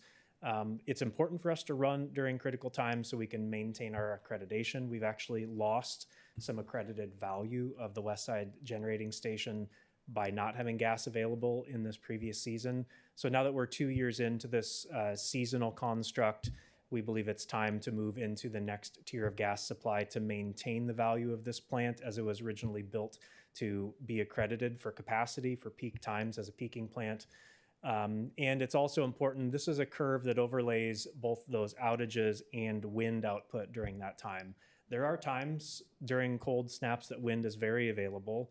There are also times during cold snaps that wind is not. That's why these units like Westside Energy Station are important to maintain availability. And this secondary firm supply contract would help us do that. It has an incremental cost. If you've seen from the attachment, it's roughly less than $1, depending on the season, adder to what we would normally purchase for gas. So it slightly raises the dispatch cost of the unit. That is offset by additional market revenue. So it really is cost neutral to the utility on the cost of gas because we recover the cost of running from the market. It will have the net effect of actually running a little bit fewer hours overall. So the net effect will be less gas usage because the higher dispatch cost of the unit will mean it gets called into the market less hours. But those hours that it is called into the market will be the critical hours. That means that we maintain accreditation. So unless there's further questions, I would turn it back to you all. This has already been in front of the RPU board as a recommendation. It's brought before you. Since this is a multi-year long-term contract, that exceeds the RPU board's authority to let contracts. And so with this 10-year amendment to the gas contract, I'll pause and take any questions. Any questions? Councilmember Keen. Yeah, again, just through my participation in the RPU board, I just want to give a feel here that these can be complex things to try to get your head around of the way the markets are made, and even this idea of primary versus secondary. But I mean, I've come to the conclusion that this is a form of hedging and a form of protecting us in these special situations, and the cost is minimal. And I've supported it at the RPU board, and I plan to support it here tonight. Is there a motion? Councilmember Miller. Just a question. From a greenhouse gas emissions perspective, how does this compare with the alternatives? Primary firm gas, interruptible gas, others?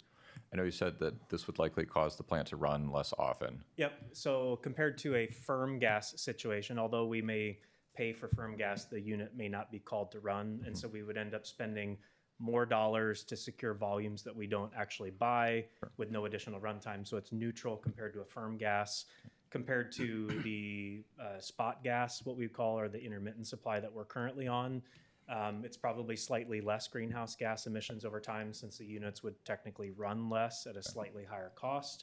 Compared to the other alternatives of other forms of storage that are in your request for council action of putting in LNG storage, liquefied natural gas, I would say that largely has more greenhouse gas emissions. So if you're looking at this through a greenhouse gas emissions lens, this is, I think, the lowest emissions option of those alternatives. Thank you. Yep. Councilmember Keen. Considering where we're at, I'd like to make a motion to adopt the resolution authorizing the transaction confirmation for secondary firm natural gas supply with Constellation New Energy Gas Division, LLC.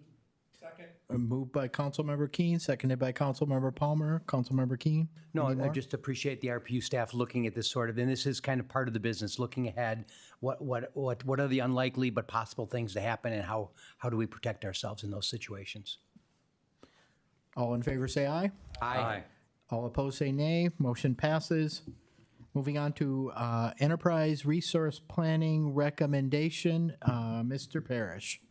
Mayor, President, members of the council, good evening. Really glad to be here tonight to talk about the first phase of our ERP conversation. What we're doing here tonight is requesting council authorization to finalize an agreement for future approval with HCL SAP. HCL is the implementer, SAP is the software provider for a new fully integrated enterprise resource software program. And so I want to go through a little bit of that tonight. Realize that this is the first step for the council. If you approve this, we would then bring back a recommendation for you to consider a final agreement that we ultimately negotiate. Just a little bit of context on what an ERP system is. Really, this is sort of the bread and butter of how we do our organizational business. It flows all of our accounting, all of our finance, our human resource information systems, all of our payroll. So critical functions that really just make our organization work. We have a really unique and unprecedented opportunity to bring a variety of different systems that are disparate together today. It's really unusual and fortunate and a great opportunity for us that our software is nearing end of life, RPU software is nearing end of life. We have a number of other items that are also kind of at that end of life stage. So this is just a great opportunity to think about that. I would say a couple of benefits just to highlight for the council's understanding of this topic.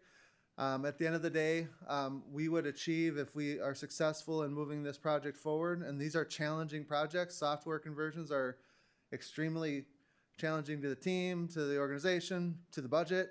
But at the end of the day, I think this is something that we ultimately need to do despite some of those challenges to achieve a fully integrated platform. Right now, the city and RPU are on different systems, so our back and forth is just challenged and strained. This provides the opportunity to bring all that together. We steward a significant amount of resources for the community. We have over $535 million in 2024 payables.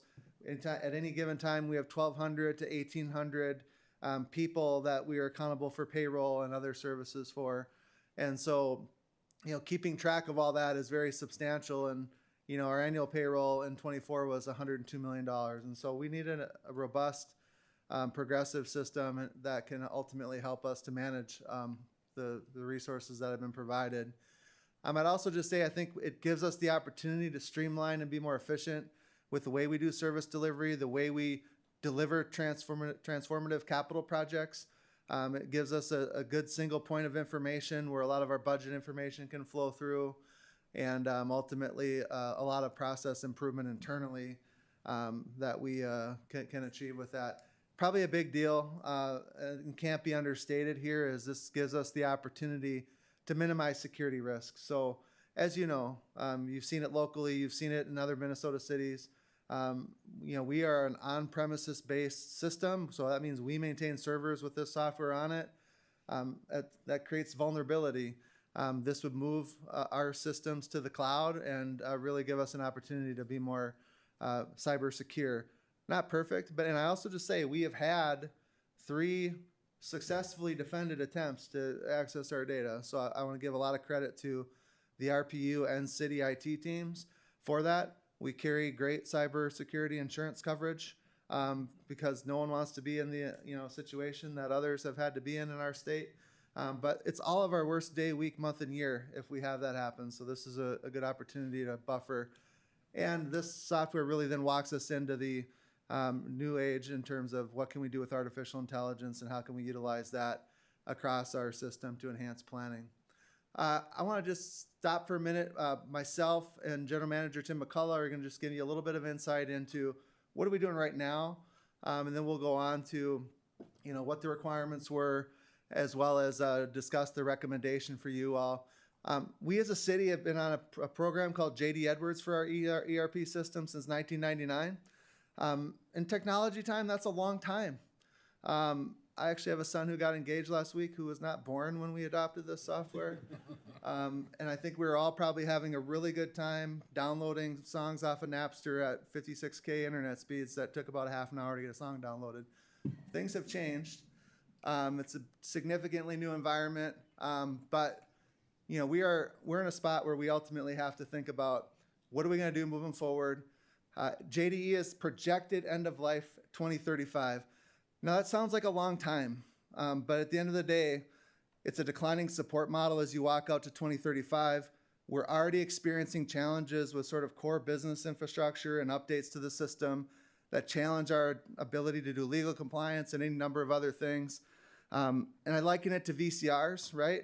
At some point, you can find someone to work on a VCR right now, but there's not a lot of people going into that. And same thing with software. Over time, less people are going to be going into supporting, fixing, and wanting to work on JDE because it's not really going anywhere for them. So the talent is not going toward this technology. It's moving away from and retiring out of the system. We also have a number of significant pieces of software that we bolt on to our current JDE enterprise resource system. So if you think about it, it's like having a car with a a frame of a Hyundai, a Volkswagen, engine, maybe there's, Honda headlights. Like, it's just stuff you can make work, but it all bolts together, is not fully integrated and seamless. And we have some gaps right now. We have some things we're not doing. We've developed internal manual types of processes for things like our budget and other important things that we have. So that's kind of where we're at today. We'll give you that for RPU because they have an equally important decision to make here. And we will move forward and just talk to you a little bit about the next steps in a minute. But if Jim wants to come up, I guess you don't. In the same scale of time, I was not yet an adult when RPU went into its current world of the enterprise resource planning. We've been on the SAP platform since January of 1998. That was my graduation year from high school. If it lets you know how much mileage we have on both my body and the ERP platform.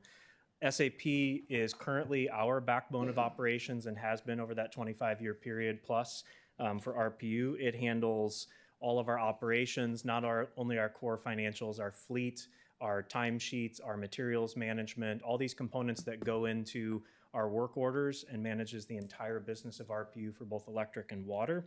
It is one of 8 core systems that we maintain at RPU, and it really is the central planning function of all of RPU.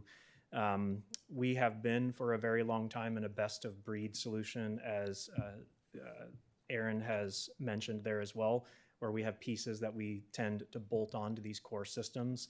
This is a key opportunity to maintain a best in suite type solution to keep all of this under one roof, not only for RPU, but broadly for the city operations as well. This is, I think, a once in a generation opportunity for us as well with RPU. We are at year 27 on SAP. It's facing what is called end of support, standard support in 2027. There likely will be a future beyond 2027, but it goes into another tier of support beyond 2027. We do know that SAP is one of the market leaders in the utilities space. They hold more than 2/3 of the market related to ERPs, especially with electric utilities of a similar size and nature to RPU. Although we may not be the same scale as an Xcel Energy here in Minnesota, we do all of the same functions with power generation, transmission, distribution, and so it takes a software of this nature to help us run our operations. And Xcel in Minnesota is one of the SAP customers here as well.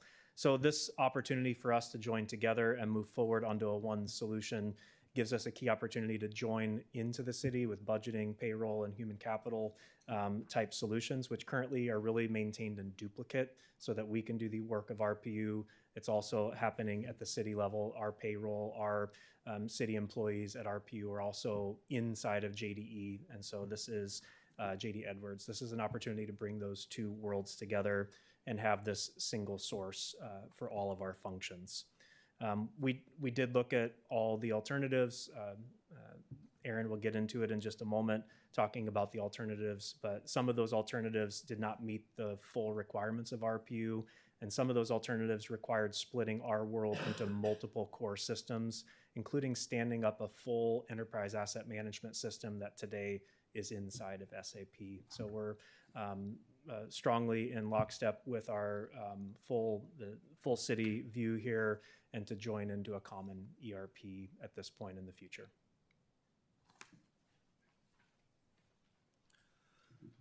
All right, I really appreciate that, Tim, and I just want to acknowledge some of the other people on the team. Carl Hunter is our project manager in IT. He's done an amazing job sort of walking this through, and then we have Mark Mack. Mark, maybe raise your hand. You're the one that folks maybe don't know.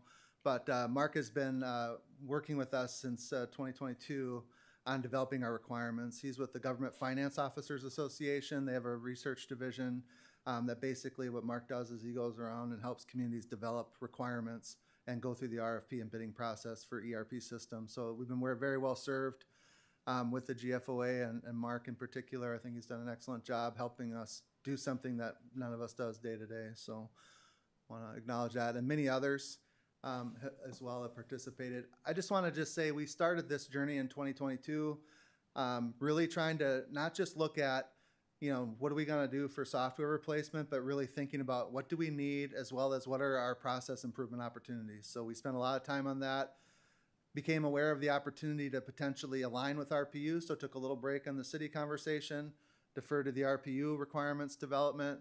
And then this last summer, we had a very robust selection process, so I'm not going to go through every piece of that. I think we've talked generally about what this software can do. The next 3 slides really cover that, but again, core systems for us, and just reinforcing, what General Manager McCullough said. The work management, the asset management piece, that RPU, that's critical to detailing out for 30, 40, 50 years worth of what you want to do from a maintenance perspective on an asset, is well served with SAP. And it is a standalone integrated solution, and that was really a deciding factor. We had a couple things going into this. One, how can we achieve an integrated solution? And 2, how can we meet a few of these core requirements? This is just a summary of one set of requirements. And again, not going to go through that with you, but just to know that it was very robust and well thought out and developed. I also say our HR folks are just enthusiastic about this. It's maybe the biggest gap in our current technology and system. We have a number of just challenging things. Even something small, it seems like a small thing, like you can't effective date something. Anything that requires you to look back in terms of retro pay or whatever, there's just a ton of manual calculation that ends up happening based on that. So again, not going to read all this stuff to you, but a number of significant requirements and things being accomplished. So after receiving proposals, bringing a number of folks here for weeks worth of demos, we worked more specifically with AST, which is an implementer for an Oracle product, and HCL, which is the implementer for SAP, which is ultimately the recommended product. Based on the initial evaluation, these are the criteria that we rated the different proposals against. So you can see sort of the weight and the different elements that were looked at by the team.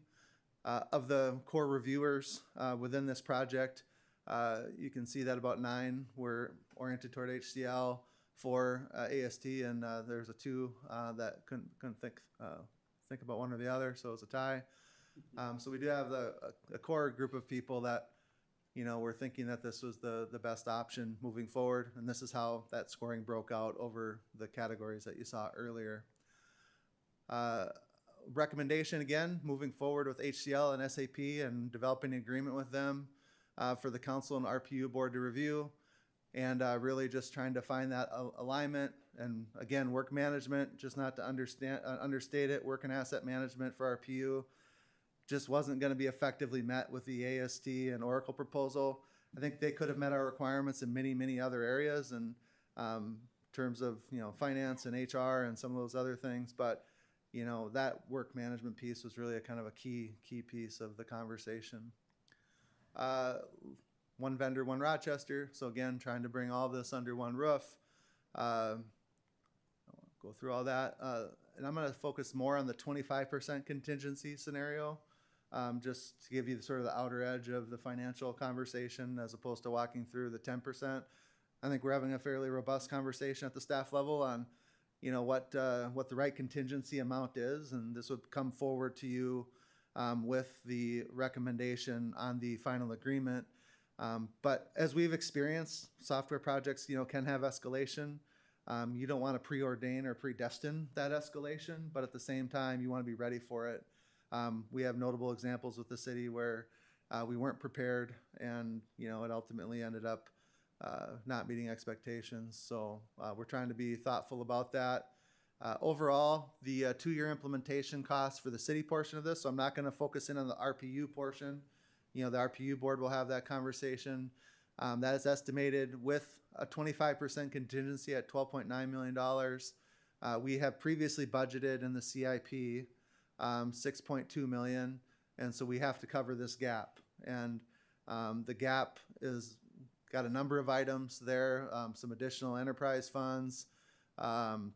We had some CIP items that we're looking to allocate here.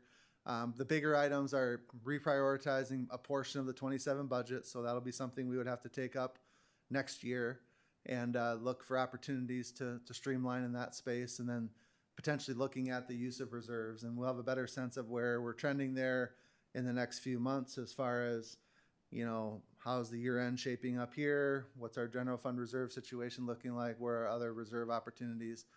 But at the end of the day, we would have to look for something in that space. And I feel like we have the opportunity to do that.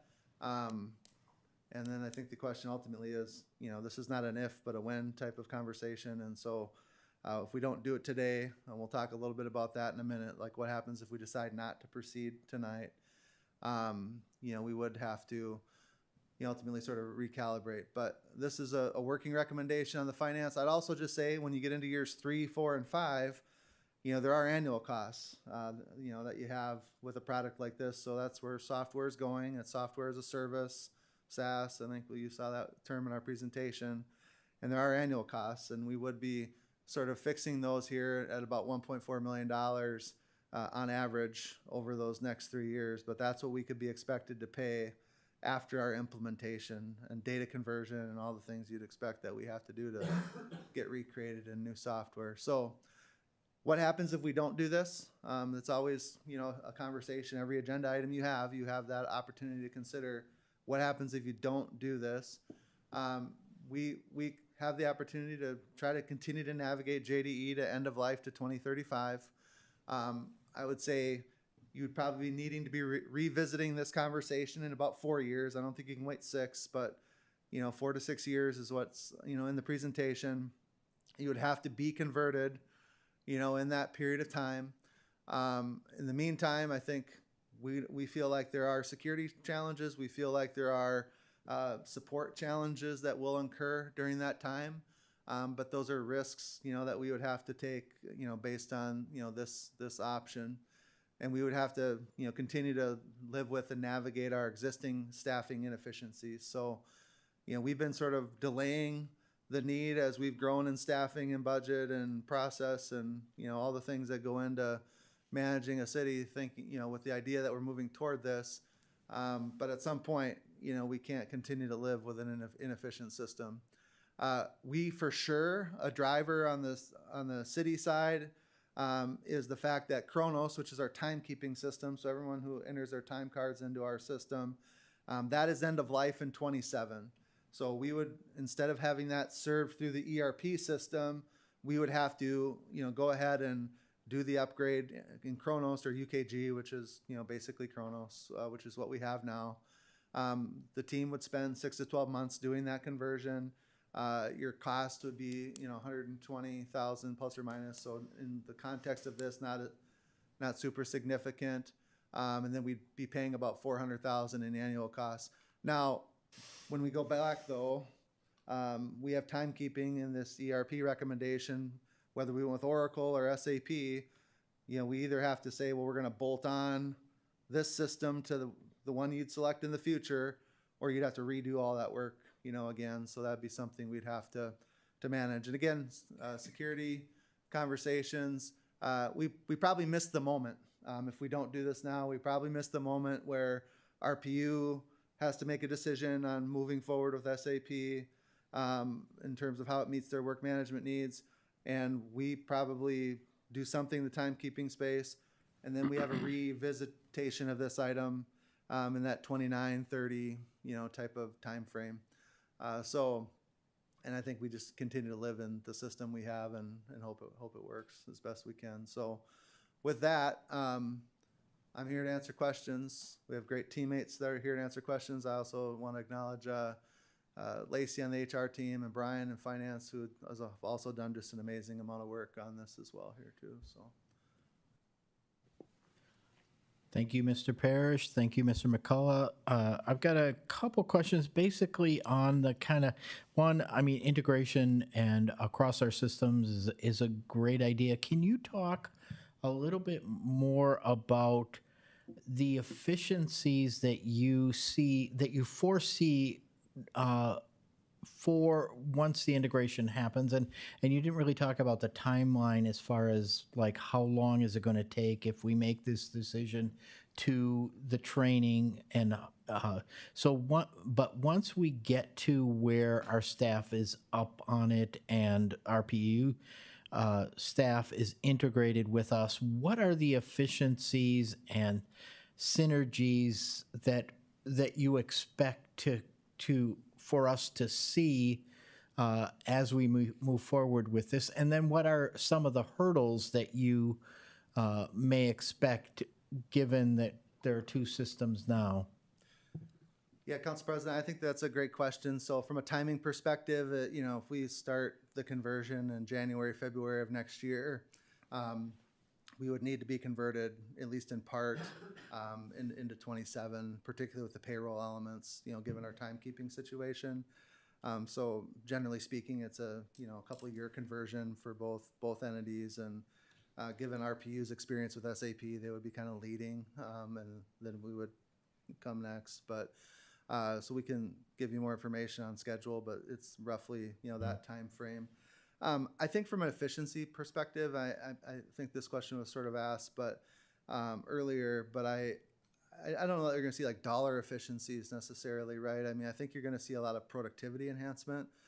We just do a lot of manual processes behind the scenes. So again, if you have a labor contract you settle for 109 firefighters or something, you come back, you do retro pay, you're entering 109 manual calculations, and the further you got to go back, the more substantial that is, and there's different rates, and if it crosses over a year, that's a whole nother thing. So there's just a bunch of, by not being able to effective date items, there's just a ton of manual work. So I think you're going to have productivity efficiency, that happens with people.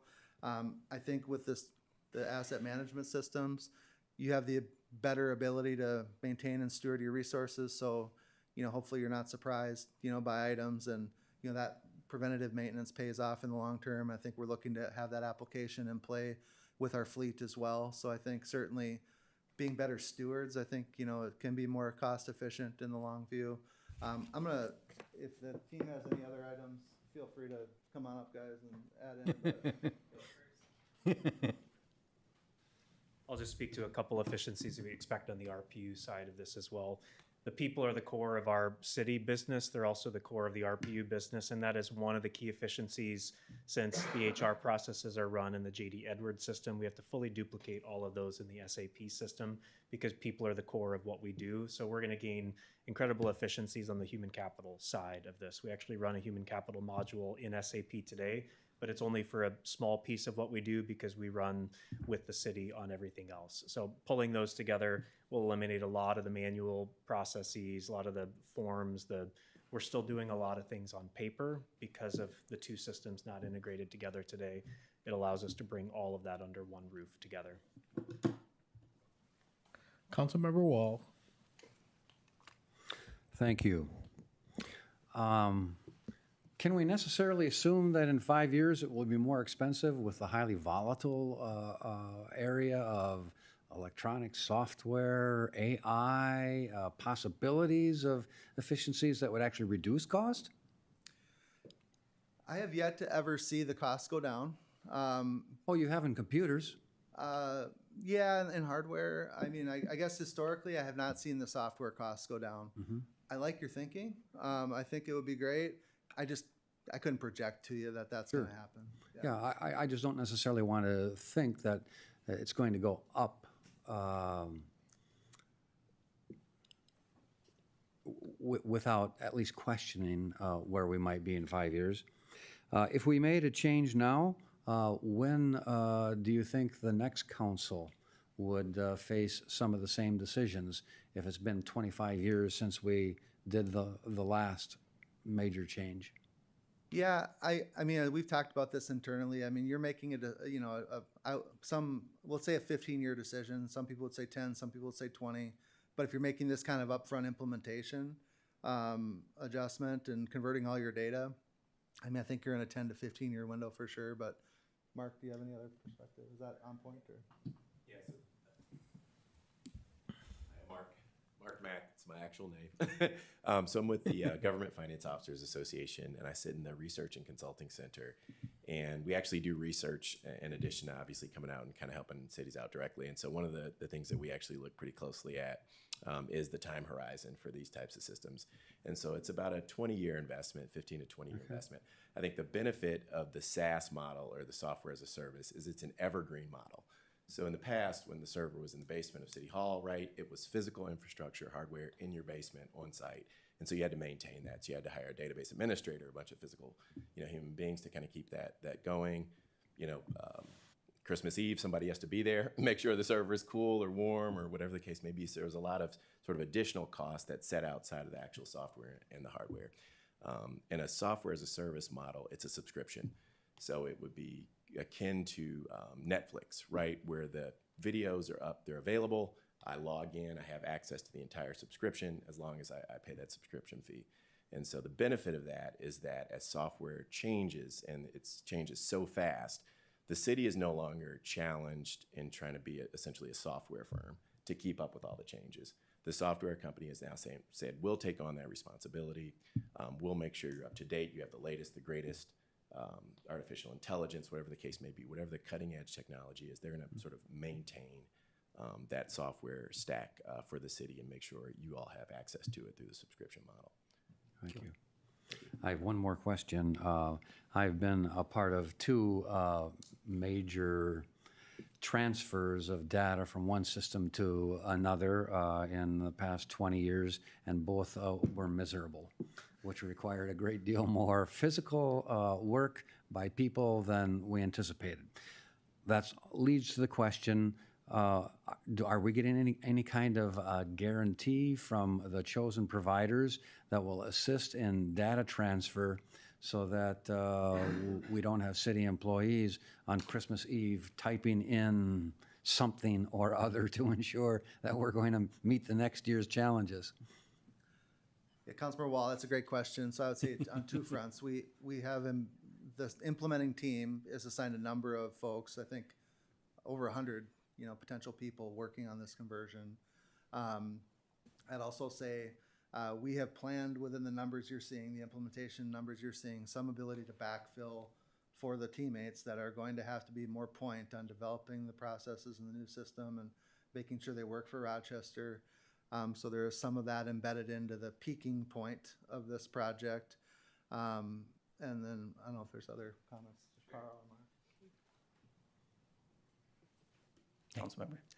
Councilmember. Great question. Can you identify yourself? Sir. Carl Hunter, IT Supervisor, Project Manager on this project. Council President, Mayor Norton, members of the council. We do have a service provided by the implementer that they recommend, specifically going from the current SAP system to the modern system. It's kind of a plug and play. IT are expected to, in this example, load the truck. So we take the data of our existing systems, plop it into their tool, and then that helps put it into the modern tool. We do have another system to help ensure data accuracy, but qualification of the data, verifying that it's accurate, will be a group project by everybody in the business, not just IT. My team has assisted in moving Acela data a few times, moving it into the cloud environment that we have today, off-prem from before, and we also help move the county data when they used to share a system with us. We help load their data into their cloud product too. So it's a common activity that we do in IT. We're well prepared for it with our lovely implementers who are also on the call. Councilmember Frederick. Oh, yeah. So I'm just kind of curious, at what point did you say, hey, we need to do something? Something happened. Was it you two visiting, or obviously departments visiting? What happened that's like, hey, should probably look at doing something right now? Yeah, so when we first came to the council in 2022 with the GFOA contract, I mean, that was when we started to say, at some point, we're going to be end of life, end of service. I think that was the main time.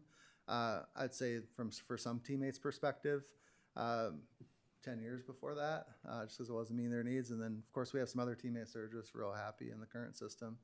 But yeah, a couple of years ago, 2022 is when we were, talking about it most significantly and actually budgeting for the project. Councilman, Mr. McCullough, were you going to add something? That one point to that as well. RPU's been on a similar trajectory, recognizing 27 is a end of extended support. So we've been budgeting for this over the last two cycles, seeing our aligned CIPs together created the opportunity for us to look at a joint solution together. I think this is a great example of planning across the whole organization. If we were to do these independently in the future, we would not have the cost efficiency of getting into a single system. We would have a long-term integration between two systems. And so it is, I think because many major software systems that are on-premise are moving to the cloud, both of us are running to the end of our on-premise, so it gives us the opportunity to assess that together. So we've been on this road for about 5 years, I would say, recognizing that it takes a long runway to plan for the end of life for these systems, and where the stars are aligning here. Time to get married, huh? Yeah, it is. It is a lot like taking long-term vows for sure. Councilmember Palmer. Thank you. If somebody had mentioned Netflix, and I don't know if they realize that Netflix raises their prices almost every other week, so I'm not particularly sure I like that. But and since it sounds like it's so easy to do, and everything's going to go smoothly with this, and we're going to save efficiencies, why do I need to have 25% contingency? Why not 10%?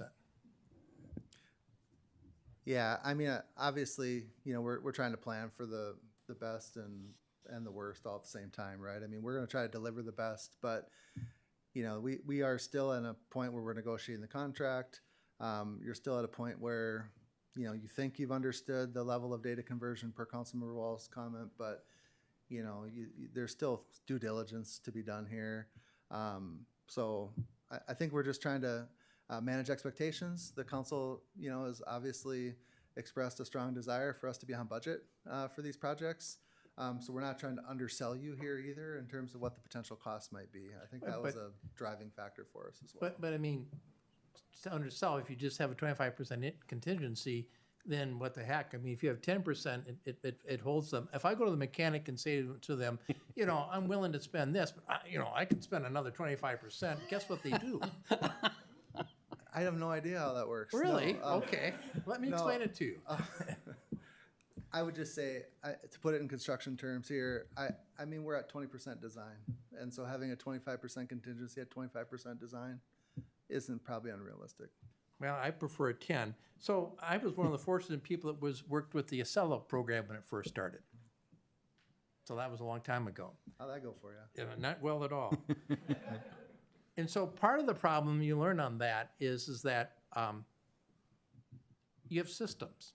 And if you have people who are stuck in their system and because they're selling us this program that's the plug and play, and then all of a sudden you say, yeah, but you know, on Thursdays, you know, Andy likes to take off and, you know, geez, we can't do that. And, you know, we don't like working Saturdays. I mean, the plug and play one, you know, and that's great if we have our systems down that matches their programs.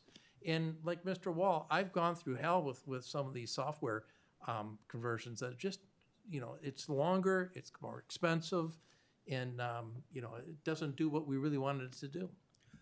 You bring up an amazing point, and we've been trying to relay this to our team. Like, our main goal is to live within the core functionality of the software and adapt to it, not have it adapt to us. Now, there's always a thing, and, you know, sometimes it's even you all, like you are used to seeing a report in a certain way, and, you know, we have to find a way to replicate that. But our core, like getting onto one system was a core idea. A core idea is also that we want to use the core functionality to the maximum extent possible and not have to do, you know, the custom work that you're talking about. Yeah. So again, there's my 25% contingency. So that's what I'm bothered by. Councilmember Keene. Yeah, it's almost like a follow-on to what Councilmember Palmer was talking about. Usually the software comes with an implied process inside of it. And that's the question, whether it's part of our work getting to this point been like, yes, those processes work for us, or those processes work for us, but there's major cultural change that comes with that. I think the answer to that is yes. Yeah. To both. You definitely will have folks that want to default to, this is the way I do it right now, this is my workflow, and we have to rethink around that. We have a lot of rethinking to do. Part of the benefit of the GFOA process is they identified a number of things for us to change and think about on the front end in order for us to be successful in this project. Now we have to do it and live it and implement it that way. Okay. Yeah, I mean, I want to acknowledge this is a major step, and I think you guys have treated it as such. I know there's been different events like those full week, bringing people in to use what they would be and trying to get those scoring things going on. I went through one of these at IBM where we did a lot of that scoring but what happened was people wanted to do their job the way they were doing it. And that idea of that process in there was a hard thing to overcome.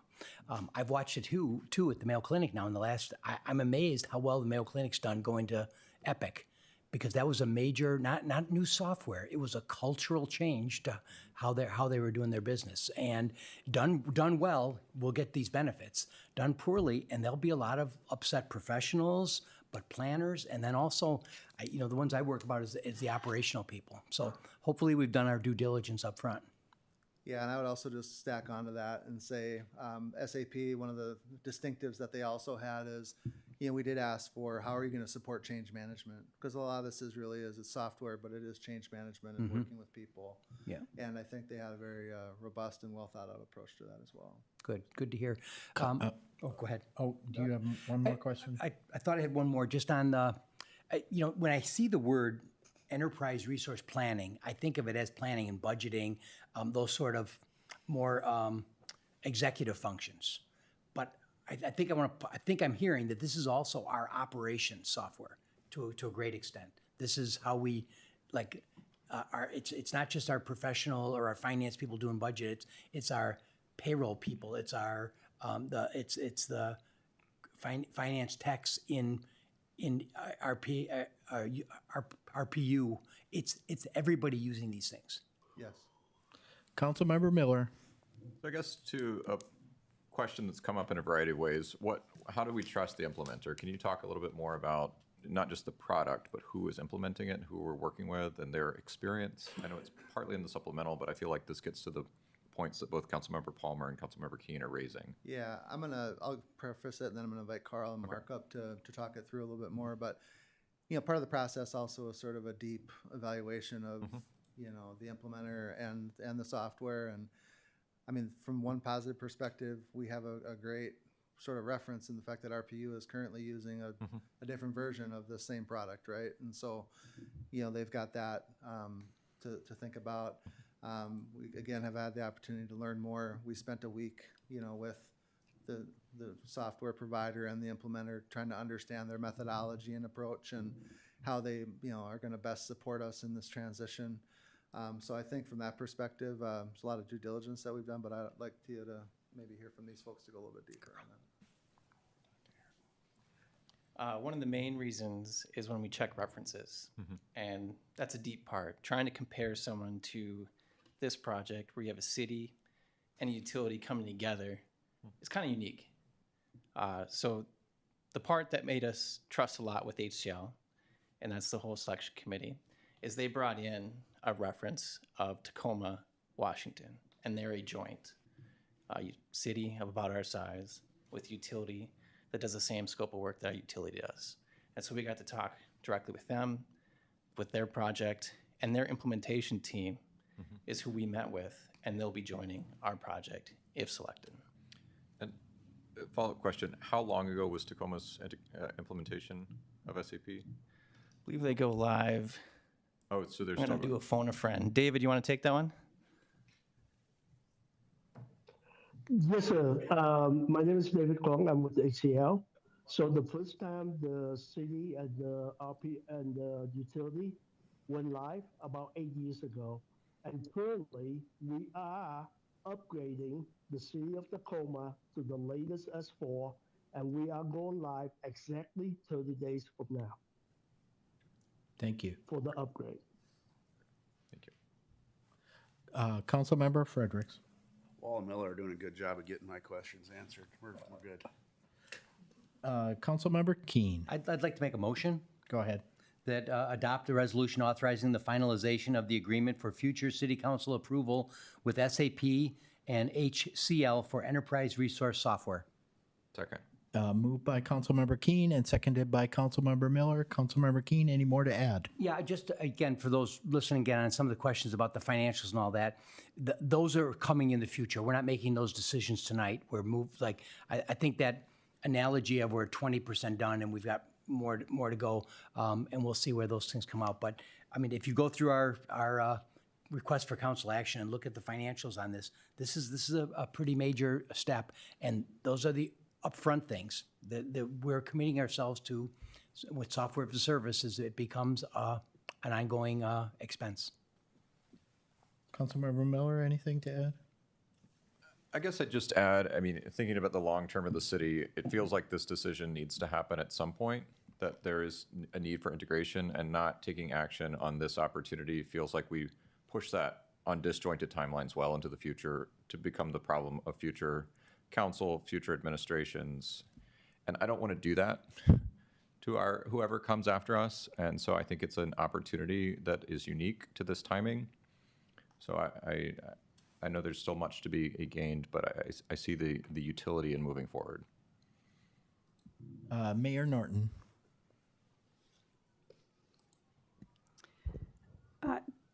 Two things. One, I would say I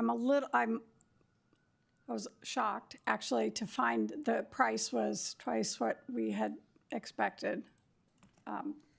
And having just gone through budgeting and know how tight money is, that there's not more concern about that and how we're going to pay for this moving ahead bothers me a little bit. But I understand software is expensive, and everybody says it's going to be cheaper and it'll be better and it'll be faster, and it always costs more than whatever we were doing before. But that's been the history of technology since the day it started. So we have that. So I just want to raise that concern. And I do agree with Councilmember Palmer's concern about contingencies. And this goes back to, and it shows how old I am, but when I served in the school board, we always put a 10% contingency in.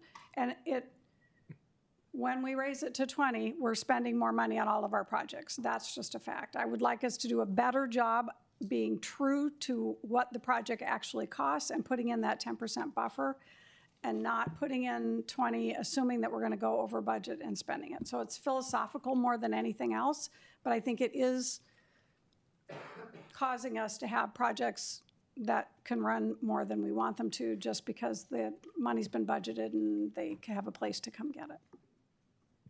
Thank you, Mayor. I'll just add one, I do think the timing is right for this. I think there's a window of opportunity that we have that we should take for, as Councilmember Miller said, future councils. I agree that the contingency is high, and I just want to reiterate what Councilmember Palmer and others and the mayor have said, that, you know, we really don't want you going into that contingency very much, if at all. So with that, all in favor say aye. Aye. Aye. All opposed say nay. Motion passes. We will take a 7-minute break. Thank you.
Test.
That's the school bell to say, come back to class.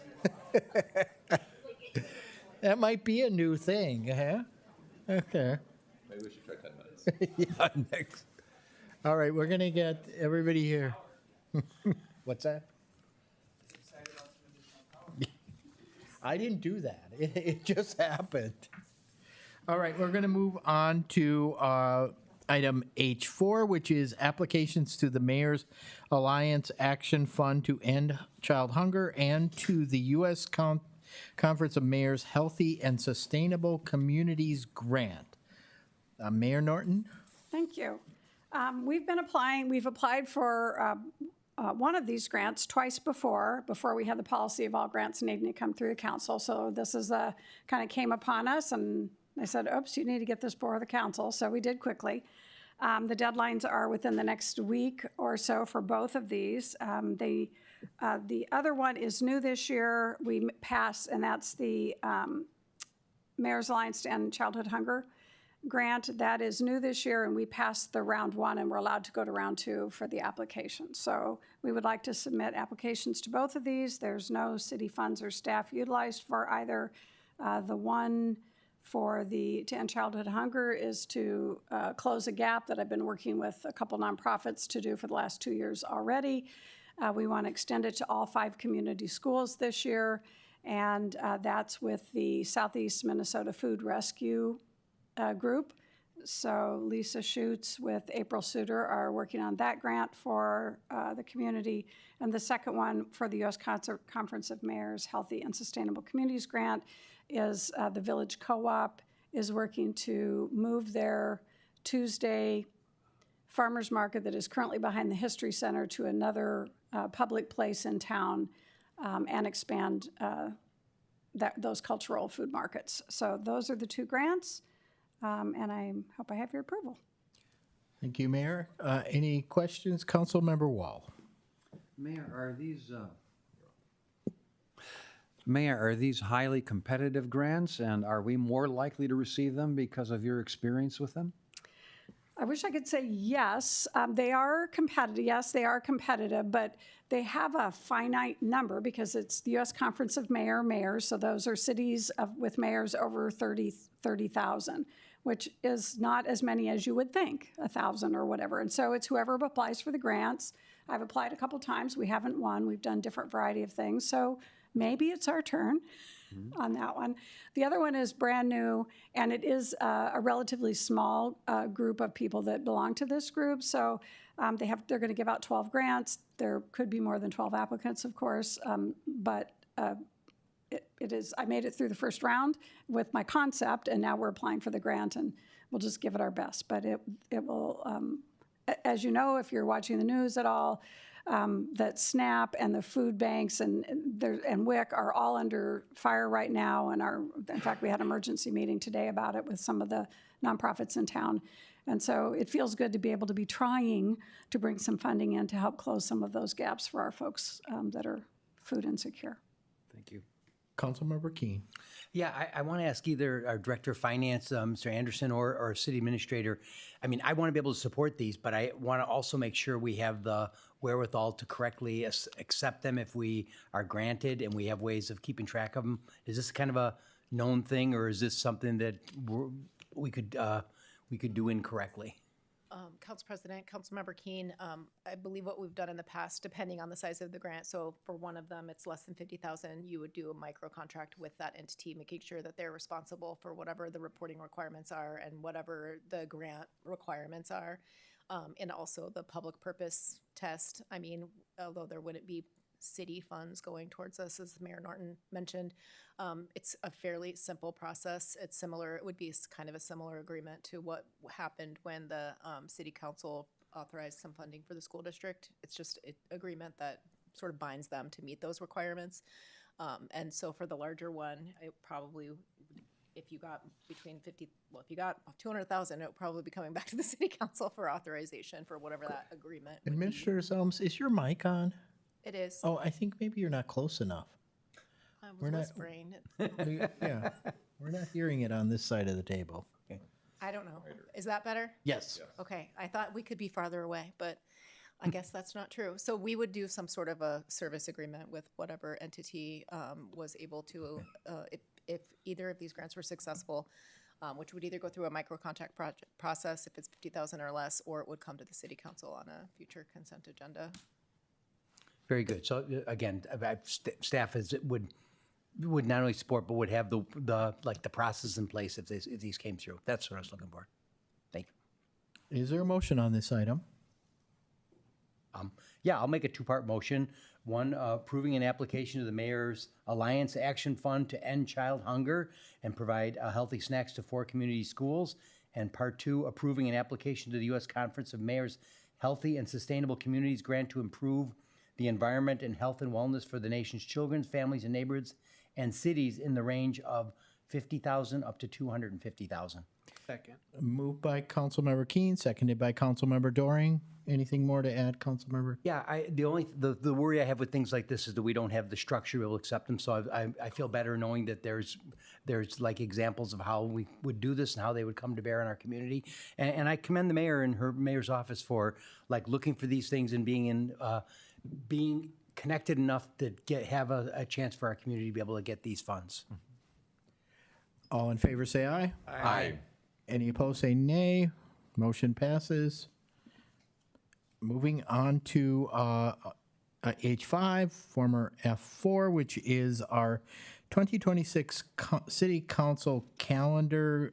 Councilmember Palmer. Yes, I'll make a motion to approve adopting the 2026 calendar of regular meetings for the Common Council of the City of Rochester, Minnesota. Second? Any further discussion? Yes, I'm going to make a motion to amend my motion. Okay, go ahead. Okay. It's the cleanest way to do it.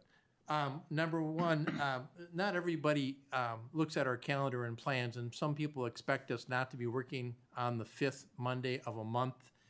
Some people expect us to be the 1st and 3rd of every month or the Wednesday after a meeting. So I'm going to make the motion to drop June 29th, which is the 5th Monday, drop the 14th or December 14th, because it's the second Monday of that month, and add July 6th, which is the first Monday of July, and drop the 13th meeting. Okay, on our screen is alternate 2026 calendar. That's your amendment, Councilmember? Correct. Okay. No, it's not. Is that correct? Okay. So based on your feedback, we tried to prepare a visual. I believe that is what your feedback intended. That is correct. You did a great job. Thank you. I'd not seen it, so. Second it. Okay. No, I see the. Okay, the amendment has been seconded. Councilmember Palmer, can you again slower tell us what you are proposing to change on what's in our packet? Yeah, so this year, the calendar got changed, and for some odd reason, I wasn't paying it close enough attention, and so you make plans. And so I know other people in the community make plans going, okay, I have something come to the city council. We don't have a meeting on the 5th Monday, which has been our tradition, and so that's why I'm saying we drop those 5th Mondays. And then Can you hold for just a minute? Clerk Keisel, can you put up what's in our packet so that as Councilmember Palmer is going through his proposed changes on the amendment, we're seeing the calendar that we have in front of us? That's what they said. we do both side by side. Okay, I've got it in front of me now. Okay, so if let's, people, I'll walk you through it. Go ahead. So let's go to June 29th. That's a Monday. On my alternate, it says that we're off, but we're scheduled to be on. And so I'd like us to remove that one. And now you go down to July. July 6th is the first Monday of the month.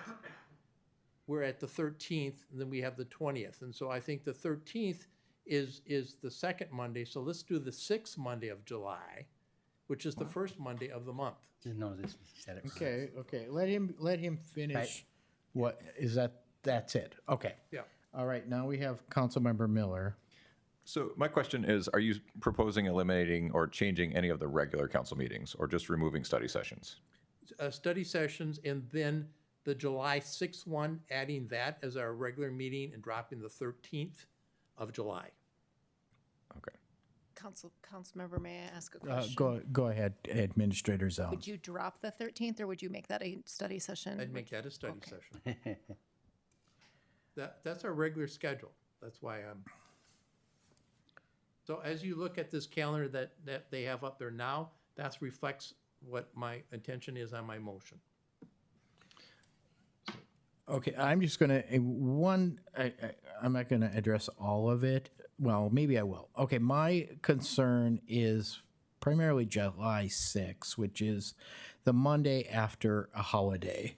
And so for us to have that as a regular council meeting, I think that might be problematic.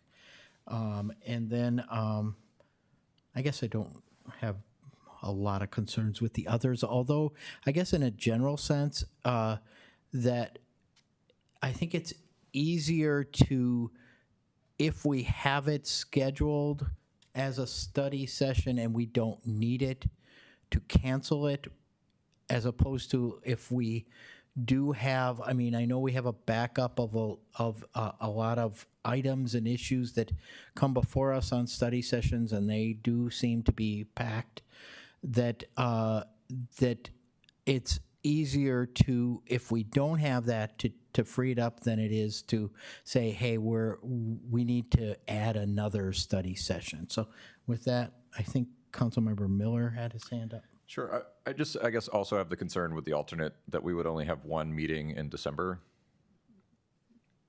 And I would share Council President Schubring's concern that cutting the meetings ahead of time, cutting the available study session time now versus adapting our schedule should it not come to a full agenda. I just wouldn't want to presume that we won't need those times, given how much we've had on our agendas and even filling reports and recommendations on many regular council meetings this year. Councilmember Palmer. So in December, this year, we only have one meeting. And so we only have one business meeting, don't we? 1 and 8. Council President, Councilmember Palmer, we have two. We have December 1st and December 8th. We often have had two, at least since my tenure here. I know sometimes we tried to cancel the second one, but almost always we've had something that couldn't wait until January. So that is why we keep the second one, but we try to make it a light meeting. And you do have two regular meetings scheduled in December 2025, December 1st and December 8th. Other comments? Mayor Norton. So I tend to be in agreement with having them on the first and the third Monday and being able to count on that. I think that is a best practice for certain. And I personally don't see any reason why it isn't the first and third in December either. Where I'm struggling with is the 5th, taking off the study sessions.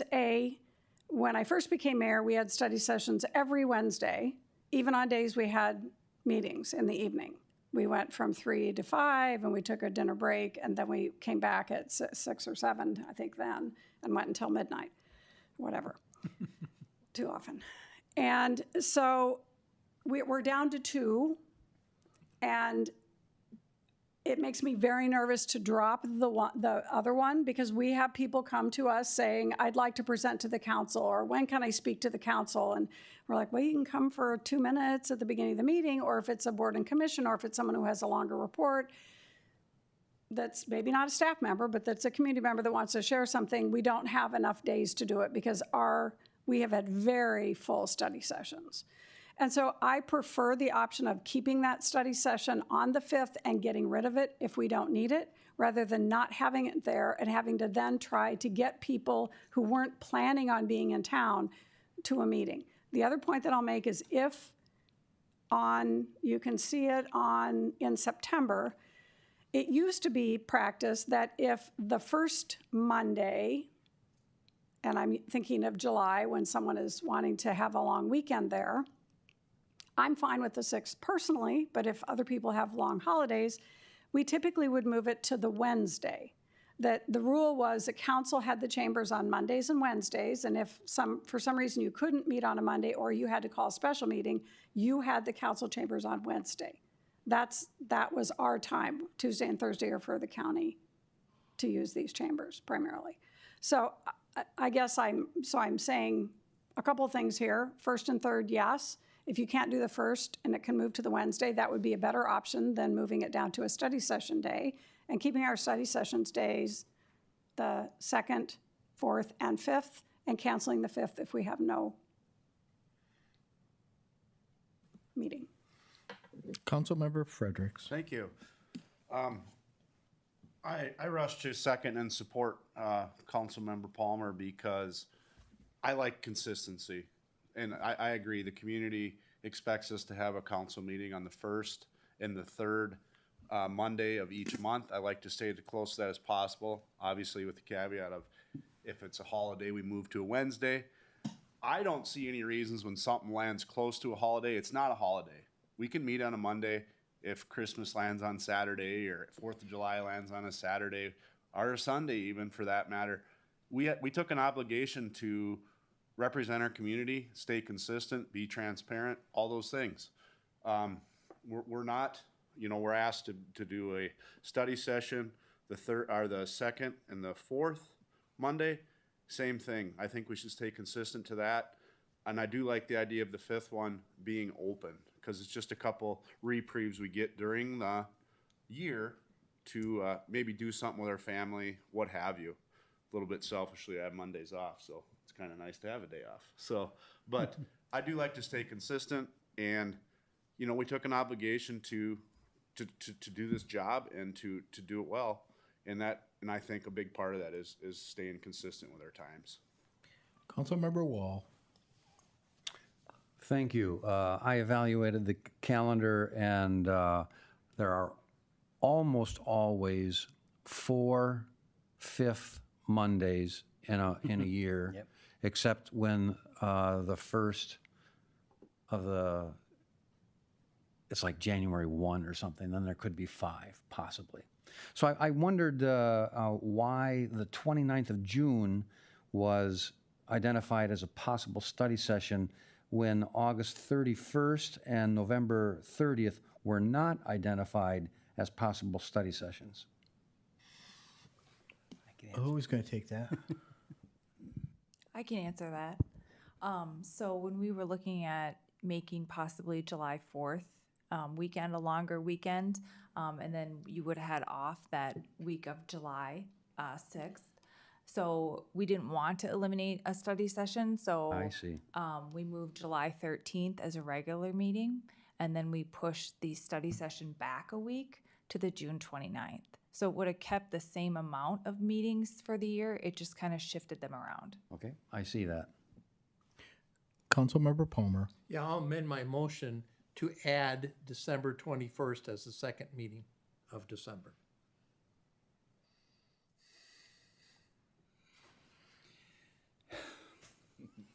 That makes it easier. No, there's no second, no discussion. Yes. Further discussion on the previous Councilmember Palmer's previous amendment, which is in front of us on the screens. There's a second to the alternate here. Councilmember Fredericks. Yeah, so we're back on the one on the screen. Yeah. So let me just try to say my thing. The one on the screen, I have tried to, so I can make sure I understand. I've got 4 different actions. There is a drop of a June 29th study. There's a change of a business meeting from the 13th to the 6th. There's an add of a study session on July 13th, and there's a drop of a business meeting on the 14th. That's correct. Yes. So that is a good summary of where we're at? Okay. And that, the motion is all 4 of those, not like 1 or 2 of them? Correct. Okay. So, I've got a slightly different reading in here. I do like the consistency, but I also appreciate the staff's looking at the 6th of July for a business meeting, and they might be looking at saying, is everybody coming back that day? But my view is they're looking at the days leading up to it and how difficult it'll be to prepare that agenda between vacations and holidays and things, and when would that agenda get out? So I can kind of appreciate how they came to the 13th. I was looking, again, at the other option there is the 8th, but it doesn't meet the need for the consistency. As far as the drop of the 14th or June 29th, again, it's inconsistent with the discussion we're having here because the 14th, it appears at least the last couple of years I remember we've had that second meeting in June, and when we didn't, we can decide not to have it because we don't have any business for it. So from where I'm at right now, I understand the consistency. As far as saying, we committed to this, we're actually dropping more work in this amendment than we are adding. So I guess I can't find my way clear to supporting it at this point.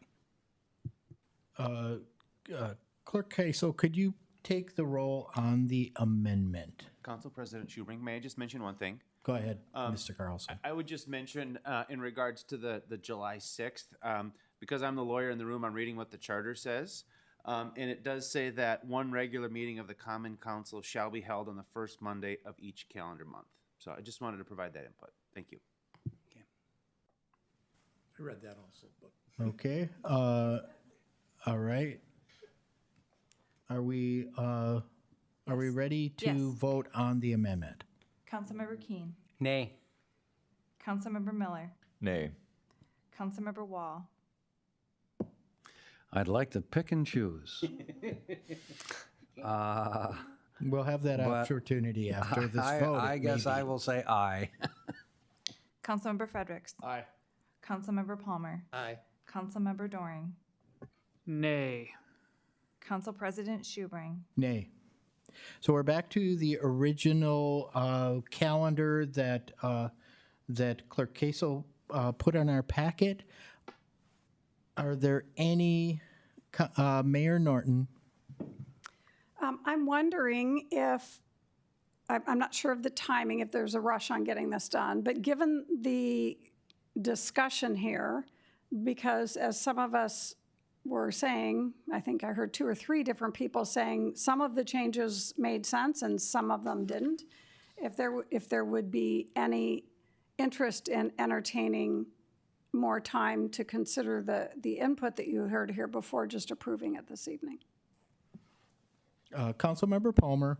Well, I think, if you have a city attorney telling you that July 6th is the first Monday, and you should probably follow your charter, I'll make my amendment that we have a meeting on July 6th, and the 13th the July 13th one becomes a study session. Is there a second? Second. Moved and seconded. Discussion on the July 6th, the switch to July 6th and 13th. Yes. Did you raise your hand? Councilmember? It's Councilmember Palmer's Oh, I'm motion, sorry, so he it's your should go motion. first. Well, he explained it. Go ahead, Okay. Councilmember Keen. I want a clarification from Mr. Carlson. I heard you say that the charter says we have to have a meeting on a Monday, but I heard Councilmember Palmer say it has to be the first Monday. Can you clarify that? Yeah, the charter section 5.03 says, I'm just going to read it. One regular meeting of the Common Council shall be held on the first Monday in each calendar month. And then it goes on to say, unless any such first Monday shall be a legal holiday, in which event it shall be held at the same hour and place on the day following or on any day that's convenient for the council. Okay. So my interpretation is, as discussed before, the 6th is not a legal holiday. Therefore, the charter would require the council to have a meeting on that day. Okay. Councilmember Miller, I think, is next, and then Councilmember Wall. I guess I would just ask staff, perhaps Administrator Zelms, to address Councilmember Keen's concern about preparation for that meeting with the holiday, and is that a doable change? Council President, Councilmember Miller, I would say that is doable. So how we actually prepare your packet is that all of those items are going to be due on Monday, the 29th of June. And so then we go through the review process. So that review is happening as early sometime as the Friday before. Sure. So for some people, it might be problematic, but there's an opportunity for most of those things to be prepared well in advance Okay. if it's something that people know are coming. I think that sounds good, and I appreciate Councilmember Palmer's close reading of the charter and making this suggestion. Councilmember Wall. I'm wondering if Mr. Palmer would consider a friendly amendment to his amendment and to drop the 29th, given Clerk Kasel's rationale for having added a study session in June, since we had reduced to 1 in July. Now that we're going back to the regular cadence in July, that means June would look more like the other five Monday months, like August and November. That was just point of order. That was a motion, doesn't have a second yet. No, yeah, and what I will do is, so that was offered as a friendly amendment, so that will be offered to both the mover and the seconder. If they agree to that, then it becomes part of the motion. I'd accept that. Who was the seconder? Okay, so, Mr. Wall, wasn't I thought I was, but that's okay. So you had a friendly, so it is now part of the proposal. So we have in front of us July 6th as a regular council meeting, July 13th as a study session, and removing June 29th. Correct. That is the amendment before us. Any further discussion? Yeah, just point of order. I didn't hear that in the amendment. I heard the friendly amendment was to remove the 29th because we're having June 6th. I didn't hear add the 13th. Oh, that was in the original motion. Original. That was part of the original motion. It was part of the original that got voted down. No, The no, the No. second amendment. Second, Okay, I'm trying to keep track of my scorecard, and I didn't get that one marked down. yes. We're just switched, we're flipping the amendment that Councilmember Palmer and Councilmember Wall put forward is to flip the July 6th and 13th. So, and then Councilmember Wall offered a friendly amendment to remove a study session on the 29th, which was accepted. So that's where we stand. Is everyone clear on that? Any further discussion on this? Seeing none, all in favor say aye. Aye. All opposed say nay. Motion passes. So now we are Move to the calendar. at moving the Amended calendar. amendment calendar. All in favor say aye. Aye. Any opposed say nay. We have a calendar for 2026. Thank you. Let's move to, I think the next one is yours also, No, Mr. it's F5. F. Okay. Mr. Doring. Okay. Yes, I'm lost my. Here it is. H6, which is the Office of Justice Programs Community-Based Violence Intervention and Prevention Initiative Grant Program, pulled by Councilmember Doring. Yep. Councilmember Doring. I asked that this be pulled for two reasons. The first one is in the adopting resolution language, it appeared to deviate from our current practice of approving an application, then that action coming back to council for an acceptance, and then entering into the grant agreement. I appreciate the work of the staff to supply this council with a alternative motion that reflects our regular practice in that. So I think that question has been answered. The second reason I pulled it, and I want to have this addressed publicly, is that I continue to be remain concerned about the tenor of the federal political situation and some of the restriction on federal grants.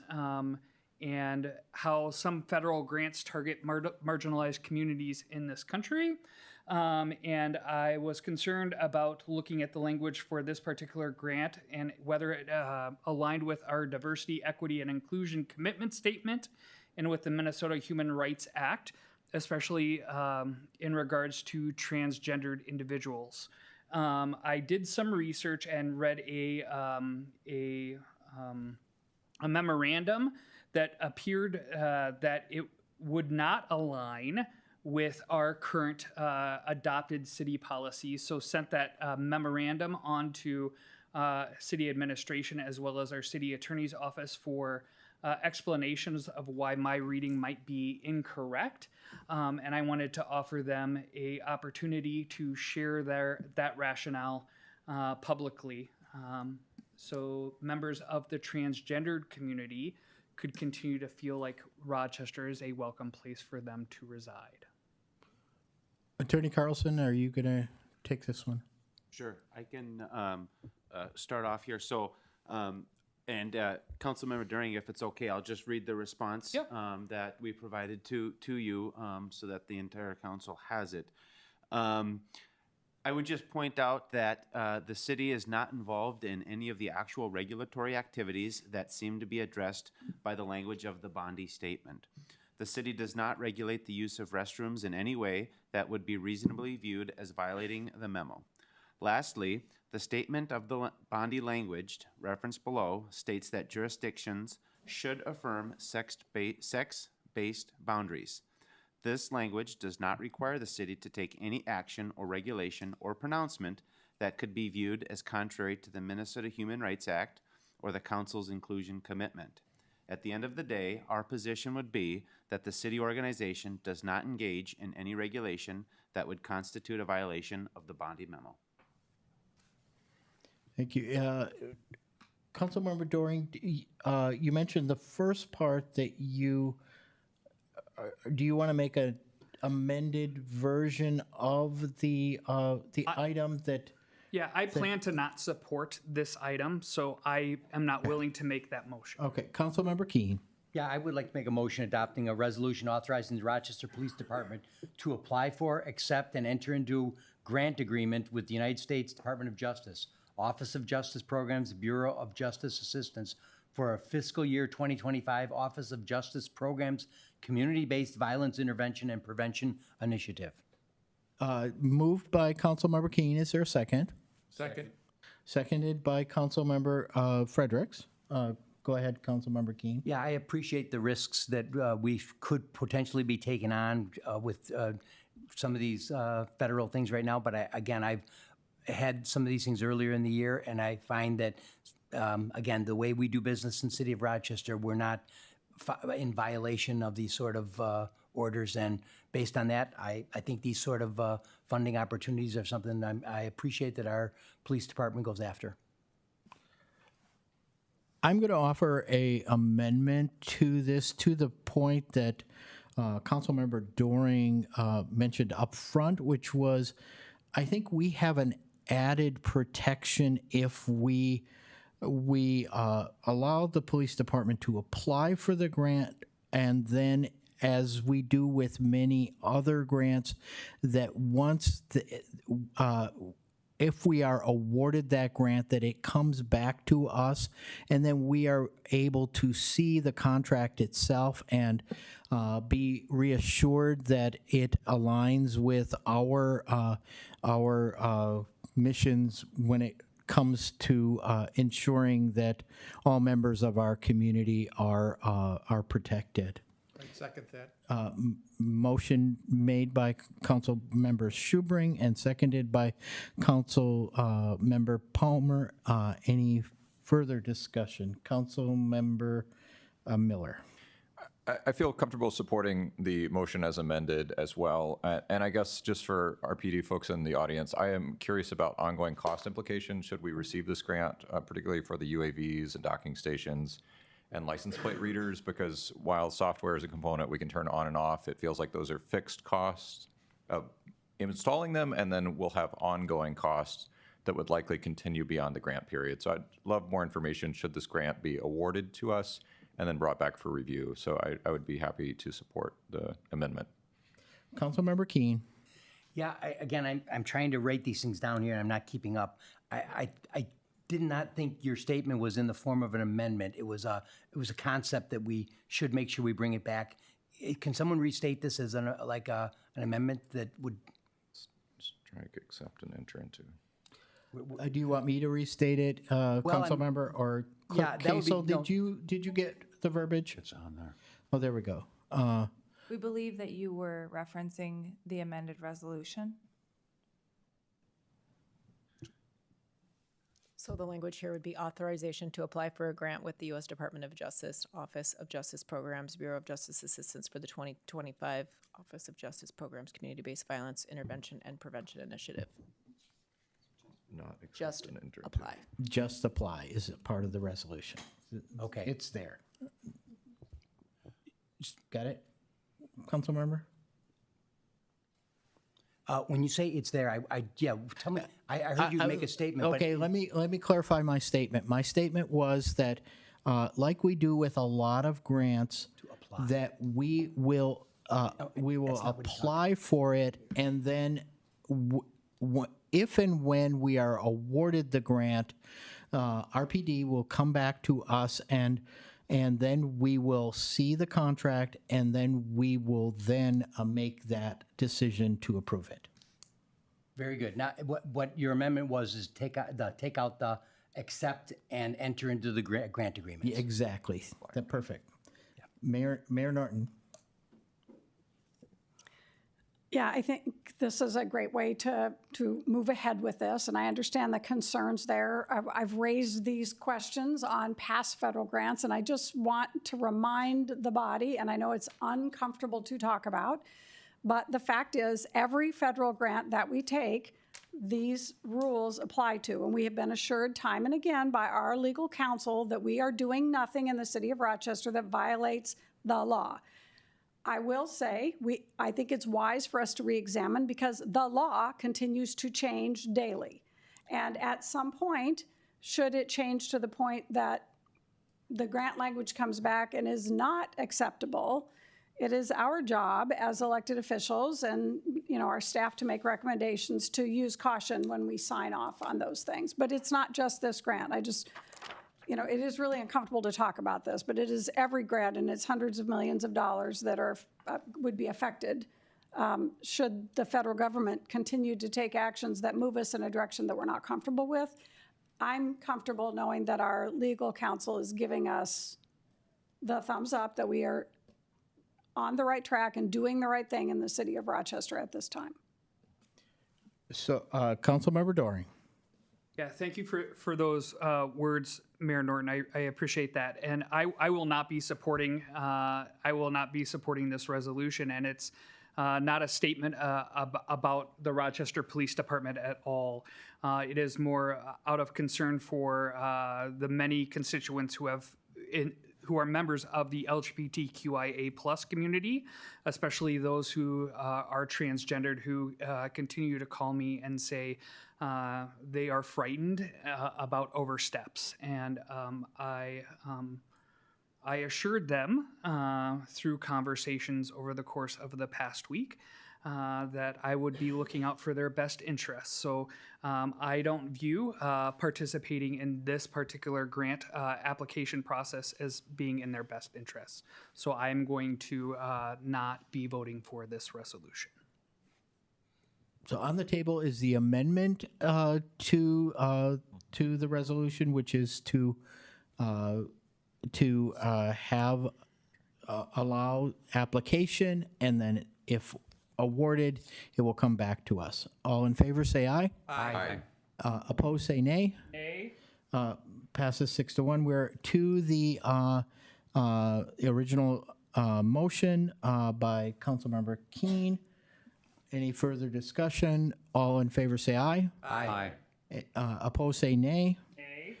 Motion passes 6-1. Councilmember Doring voting nay. Thank you. Moving on to H7, former F6, which is the Bloomberg Harvard Fellow Host City Grant Application. Councilmember Palmer. Yeah, I'm not going to be supporting this, and I don't think that should be a surprise to anybody. When we go out for these grants like this, and then they come back with somebody, and then we say after they leave, oh, we have to fill this position. The three things that are on there, I think if we don't have those three items that they're going to be working on figured out already, I'd be disappointed. So I will not be supporting this request. Deputy Administrator Steinholzer, can you give us a brief briefing on this item? There we go. Sure. Thank you, Council President Schubring. Cindy Steinhauser, Deputy City Administrator. What we're proposing with this application is that we would bring a limited term, 2 year, it's only a 2-year program, to come on and do analysis around really what's happening in terms of all of the rapid growth, not only with both Forward Unbound, but with the private investment that continues to happen, the investment that we're making in public infrastructure. Is we know that as we're doing public and private improvements, that there are going to be an increase in service delivery. We've got more public realm improvements going in, some going in not just below ground in terms of increased capacity, but above ground, enhanced improvements beyond our typical streetscape, for example. And so it's having this person do some analysis of what our future state will look like, not only in terms of increase of service delivery that's needed, but also doing analysis around increased future revenue, and it's not just property tax, but hotel motel tax, and how we might better align resources both on the revenue side and to the service delivery that we have to have. So, for example, if after the end of this we say we've got X number of more public realm spaces and green space, does that mean we need to bring on 2 more park maintenance people?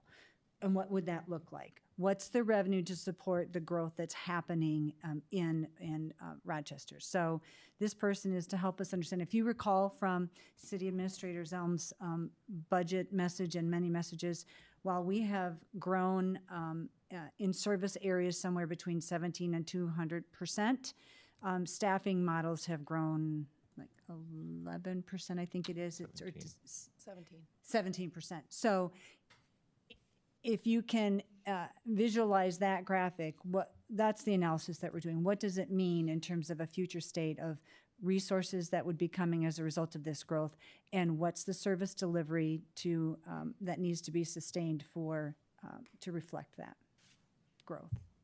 Thank you, Ms. Steinhauser. I will be supporting this. I think it shows forward thinking. It shows really a staff that's looking to find the unknowns, that we know that that Rochester's changing, that the Bold Forward Unbound program is going to change our downtown area in ways that we don't even know. So resources that are going to help us get better knowledge and prepare us for that is valuable information. And if there are gaps that are discovered during that process, it will come back to us as a council to make those decisions on whether or not we move forward with additional sustainable staffing.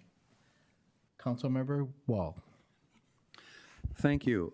In your narrative, Ms. Steinhauser, you were even more prescribed in terms of a job description that this person would accomplish. We believe that we can find a defined 2-year body of work to address Mr. Palmer's concern that we would not necessarily be looking to extend that position. Turned off. Yes, that is correct. I think this is that upfront analysis, but we operate under the high performance organization model. I think it's the kind of jumpstart to analysis that we can then take internally to the existing team and think about how we implement, further analyze and implement any recommendations that come out of that analysis. And if, as Council President Schubring indicated, we would bring those forward to you as well as updates. But yes, definitely. So I presume these candidates come from a broad range of interests, since there's many programs from which they would graduate. Do we actually interview people? Do we ensure that this person has interest specifically in that job description as opposed to public transportation or utilities? Yes. So first, we have to be selected as a host community. That's the first hurdle.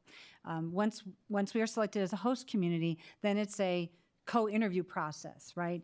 We interview the graduates that are coming out of their master's program or graduate level program, and they interview us. Is there a good match in terms of their skills with what we're looking for, and are we good match in terms of the kind of challenging initiative that they want to work on in a community they want to be located in? Thank you. Councilmember Miller. I'd actually like to make a motion approving the recommendation of submittal of a 2026 Bloomberg Harvard Fellow Host City Grant application to host a full-time Bloomberg Harvard Fellow. Moved by Councilmember Miller. Is there a second? I will second it. Just to add a little bit, I appreciate Ms. Steinhauser bringing up the 17% growth in staff as we look at 200 to 300% growth in other areas, and I do worry about the development pattern that creates an inequity in our ability to manage some of that growth. So I think this is a great opportunity that can be scoped to a 2-year program.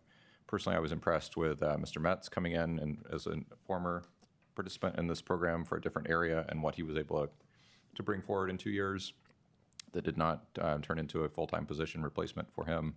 So I'm looking forward to supporting this. Councilmember Keen. Oh, nothing to add. I'm sorry? Nothing to add. Oh, okay. Councilmember Palmer. Thank you.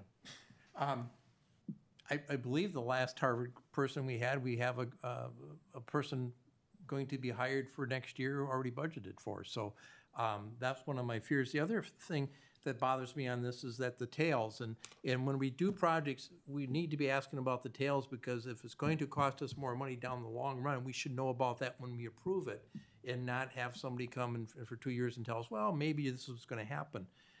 I get frustrated when I hear, boy, this is the percentage of people we have, and this is what we need to do. We're not taking in examples of we have new software we just approved. Oh, things are going to work better with that. We have computers. We have cell phones. Things have advanced so much, and so if you compare things from the 1960s to today and go, oh, geez, we've only grown this much, that's not an equal apple-to-apple description. We've made investments. We made investments in the 311 system, and we did that to make it a more efficient system, so we should be saving money. And so if it's not just saving money, it's saving staff. And so it's not a one-to-one that oh, geez, in 1960 we had this many people, and oh boy, now we have this. And, it just gets to be frustrating.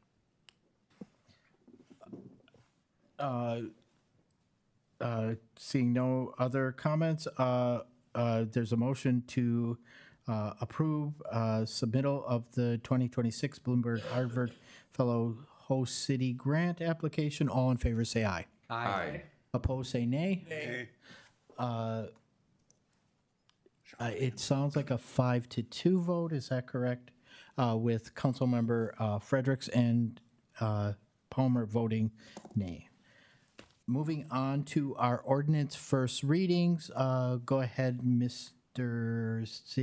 Assistant City Attorney, Acting City Attorney for this evening, Mr. Brett Carlson. Good evening, Council President Schubring, Mayor Norton, council members. There are 2 first readings this evening. Item J1, an ordinance of the Rochester City Code approving the renaming of roadway section of 36th Street Northwest, located south of 37th Street Northwest, between 21st Avenue Northwest and 22nd Avenue Northwest, within Rolling Greens 3rd Edition to 22nd Avenue Northwest. Item J2, an ordinance repealing in whole and replacing with the new Chapter 8-11 of Title 8 of the Rochester Code of Ordinances relating to special events. There is 1 second reading this evening. Item K1, an ordinance annexing to the City of Rochester approximately 120 acres of land located southwest of the intersection of Country Club Road and 45th Avenue Southwest. Is there a motion on this item? So moved. Moved by Councilmember Palmer, Second. seconded by Councilmember Doring. All in favor, say aye. Aye. Opposed, say nay. Motion passes. Moving on to other business. First up is the Rochester Economic Development Authority. I will recess the council, and we will move into the Rochester Economic Development Authority. Clerk Kaisel, can you call the roll? It's on my list here. I don't usually do that, but here it is. We don't need to, sorry if we. Oh, include okay. that on that. Okay. We will then move on to our consent agenda, and we have 2 items on the consent agenda, which is the EDA minutes of September 22nd and a decertification of tax increment financing district number 50-1 Lofts at Mayo Park. Is there a motion to accept the consent agenda? Moved by Councilmember Palmer, seconded by Councilmember Fredericks. A question by Councilmember Wall. So I take this to mean that this is a celebratory night, that this building then becomes fully taxable for the citizens of Rochester, correct? It has been fully taxable, it's just that we're expecting the increment to pay the city's obligation, correct? Yes. Yeah. So it's a great day. Yeah. Great day to celebrate. Thanks for pointing that out, Councilmember Wall. All in favor of passing the consent agenda, say aye. Aye. Opposed, say nay. Motion passes. We have one public hearing on our agenda, which is establishing Development District Number 87 and Tax Increment Financing District Number 87 .-1 interfund loan and entering into a development assistance agreement with Build Wealth Min Inc. Mr. Svenby. Yep. Good evening, EDU President, EDU members, Mayor Norton, Brent Svenby, Community Development Community Development Department. Tonight we're here asking for the establishment of Tax Increment Financing District 87-1, known as London Brook. This is the same property that Ms. Edens talked about with the council earlier this evening on the Homeowner Creationship Program. This is just kind of showing some renderings that were included in their TIF application. Basically, there's 42 triplex buildings. Each portion of the house is on a separate lot, and then there's 8 twin homes. The picture is the lot before the trees were taken down earlier this year. And then the picture on the right is just a district of the Tax Increment Financing District. Ms. Edens kind of went over the project details in her presentation. Basically, the developer here is Build Wealth Minnesota. It's located along the east side of 16th Avenue, south of 8.5 Street, and north of 10th Street. The tax increment financing portion is on 50 for sale single-family dwellings. And then she also mentioned the overall development also has a 12-unit apartment building and also a daycare center. The timeline for the development would be starting in November of this year and having all the homes completed by November 2027. So this is a housing TIF district. Typically when we bring housing TIF districts before the EDA and council, it is for a rental project, mostly apartment buildings. In this case, this is a housing TIF district for a single-family development. The council did approve a TIF district on a single-family development last year for the Prairie Ridge development. Current estimated property value is around $53,000. Upon completion of the 50 homes, they'll have a value of over $17 million. So with a TIF district for single-family housing, they are limited to income restrictions. Basically, if it's a household of 1 or 2 individuals, the household has to be at or below 110% of the area median income. For a household of 3 or more, they have to have an income at below 115% of area median income. So in this case, when the home is built and sold to an income qualified buyer, the city would provide the developer $20,000 worth of assistance. Basically, that's taking that, helping lower that cost of the home to the income buyer. Sure. In this case, the project is also getting a loan from the Housing Coalition. As part of that loan with the Housing Coalition, no home here can be sold for more than $350,000. But in regards to TIF, they would still have to income certify the purchaser of the home so we can ensure that they meet the state statute requirements of either 100% AMI or 115% AMI for the buyers. In this case, we'd be looking to borrow from the EV funding, and then we would collect increment over potentially 6 to 7 years to pay ourselves back that increment. So the developer isn't getting the full $1 million up front. It is when the home is built, constructed, and sold to an income qualified buyer. So the most amount of assistance being offered here is $1 million, assuming that they find that all 50 homes are sold to income qualified buyers. So if the home is not sold to an income qualified buyer, they would not get that $20,000. Some of the benefits is it's providing 50 affordable single-family housing units that are for sale. It expands the available housing options within the city. It's an infill development. That lot's been sitting like that for a long time, so it infills development on that lot. So the action before the council, before the EDA this evening, asking to approve a resolution that establishes tax increment financing district number 87, housing tax increment financing district number 87-1, and plan, authorizing the interloan fund, and authorizing the execution of a development assistance agreement with Build Wealth Minnesota for tax increment financing number 87-1. I will let you know that I did receive an email from the developer late this afternoon that could not make it to the meeting this evening. He is from the Twin Cities as well. His wife was ill, so he was not able to make it to the meeting this evening. Thank you for sharing that. This is a public hearing. Anyone wishing to be heard on this item, please step forward. Anyone wishing to be heard on this item, please step forward. Are you guys laughing at me? Anyone wishing to be heard on this item, please step forward. I will close the public hearing and invite Mr. Sven back up to the microphone. Questions? Councilmember Fredericks was first. Thank you, President Schubring.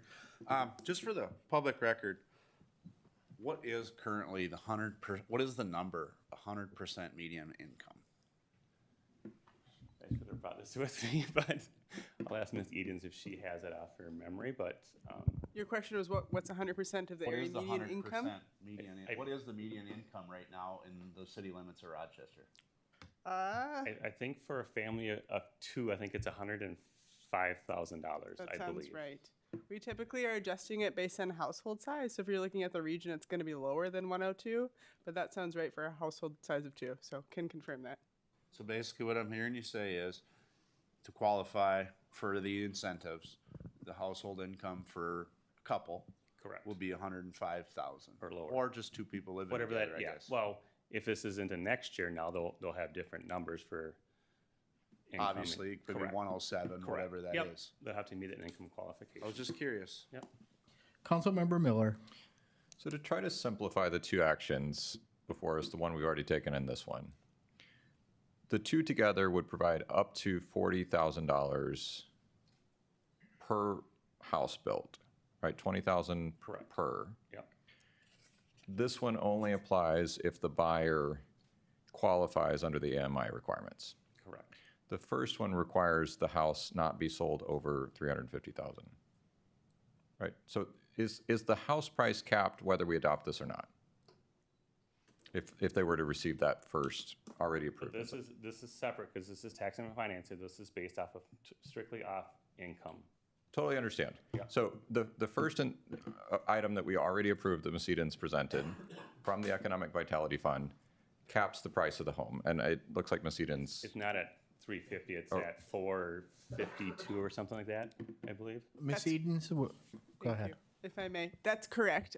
But I guess I would say that because they're receiving, and this has already been approved, a no interest loan from the coalition, it's capped at $350,000. Thank you. So it is capped, different program. And then from the Economic Vitality Fund, if we take both actions, $2 million comes out, $1 million is repaid through this TIF. Correct. Okay. Yep. With interest. With interest. Thank you. Councilmember Palmer. Thank you. Family of 4, we were just handed the note, $125,600 would be their upper income level that they would have to have. If I remember correctly, we used TIF for residential housing back in the 90s with Rose Harbor and a couple other ones. Is that correct? Do you remember that? Late 90s, early 2000s, correct. Okay, and those are all been successful, and those homeowners are there paying full boat. In the state law is that the most that they can go to is 110% of the AMI. Is that correct? It's for family of 1 or 2, it's 100%. Family of 3 or more, it's 115%. That's 115%.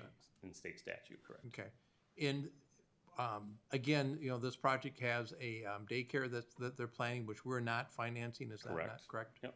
Okay, thank you. Councilmember Keen. Again, I just want to make sure, usually I think of TIF as the person who's paying the taxes is the one who's getting the increment back, and that's how it becomes a TIF. That's how the TIF district is.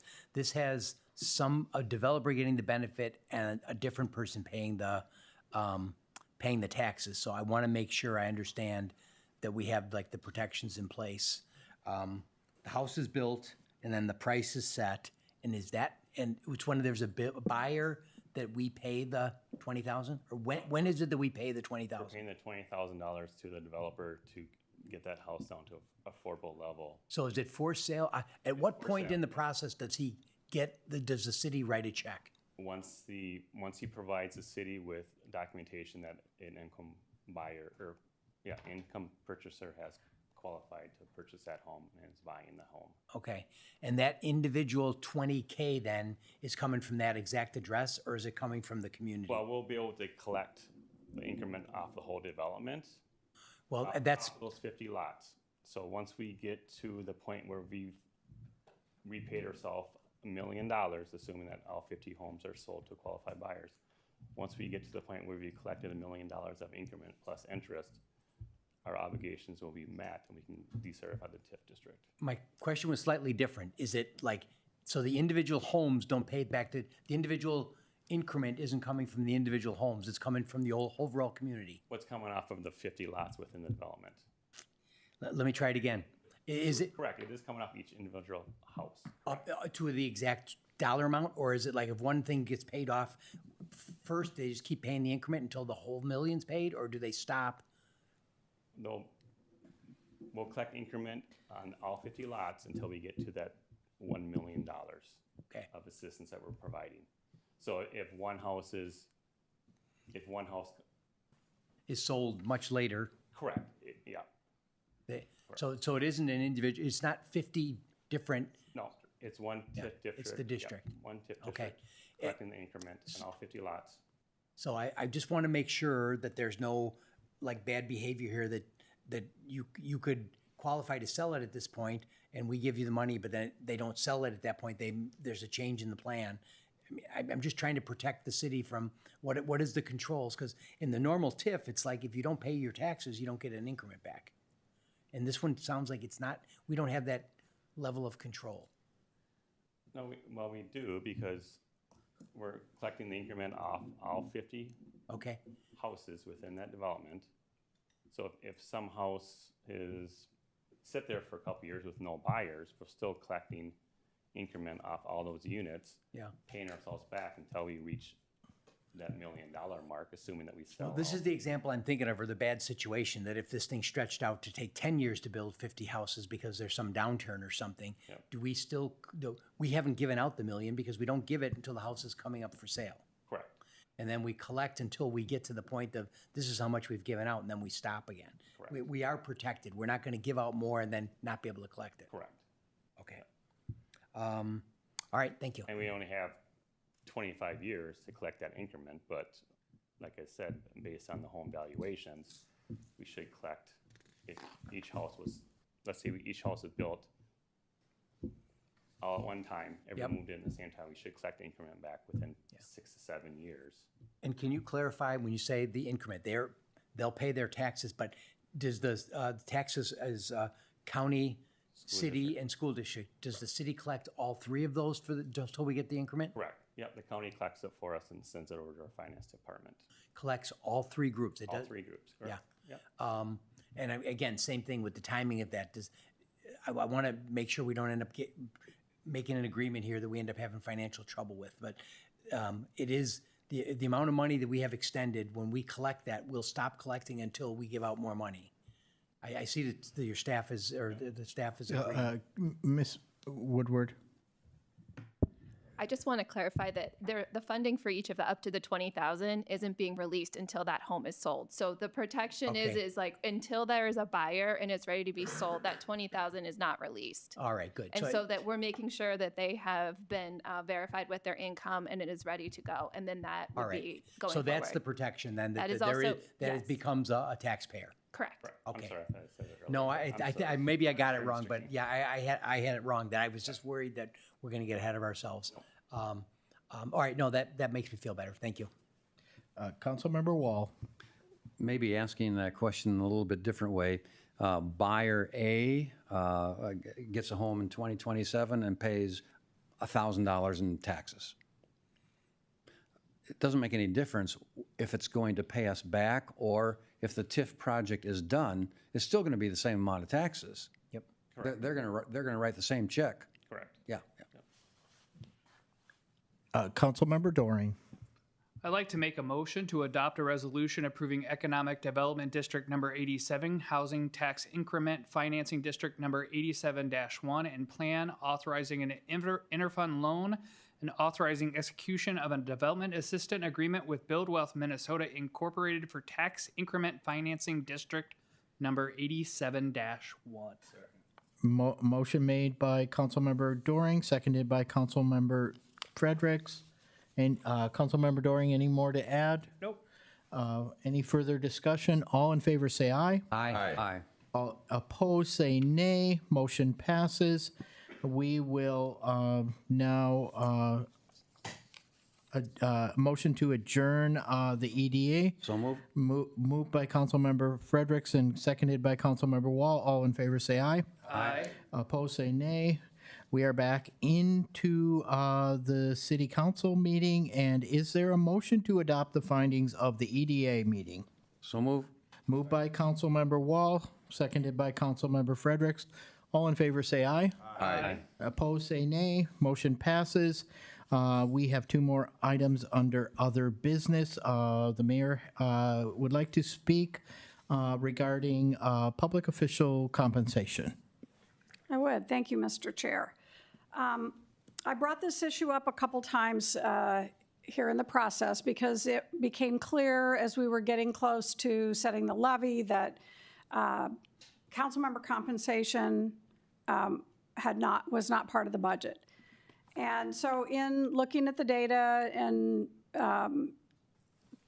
talking with the Administrator Zelms and knowing we're very late in the budget setting, we have not set the budget yet, but we have set the max levy. I'm making this suggestion after having watched a very painful past action of this body before most of you, but not all of you, were elected.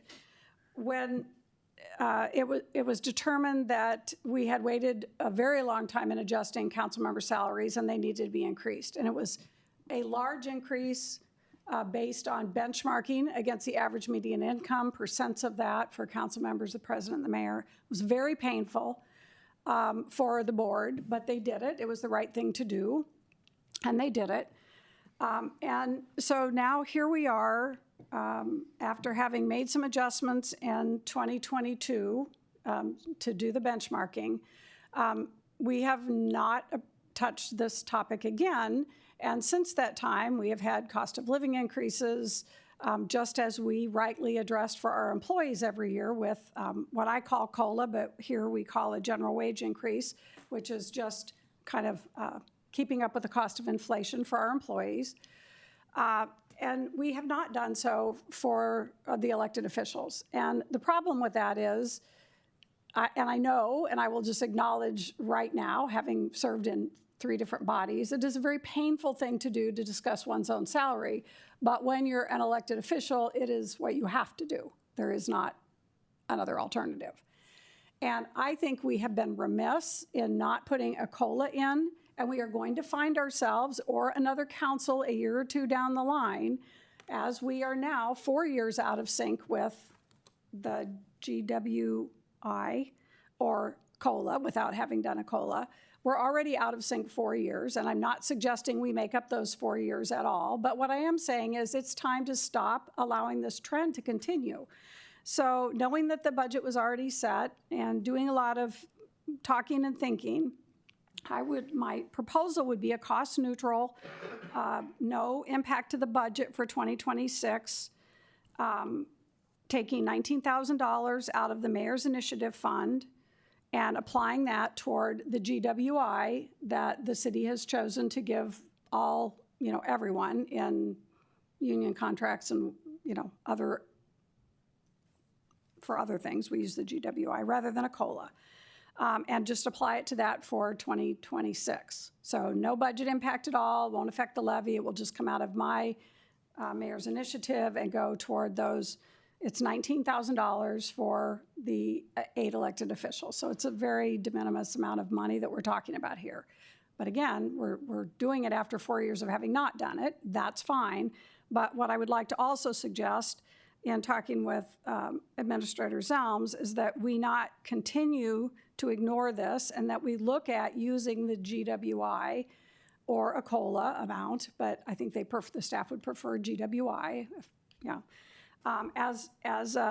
I think it would be 3% for next year, to have that incorporated into the 2027 budget. And whether that, I think that's maybe for a discussion for another day, but whether the 3% and the adjustment to the salaries would come again out of the mayor's salary in the next year, or whether you choose to, if we have more revenue coming in than expected, or, we don't know what next year's budget's gonna bring, you will have a time where you will make some adjustments to that budget, and you could adjust where that 3% GWI would come from in 2027.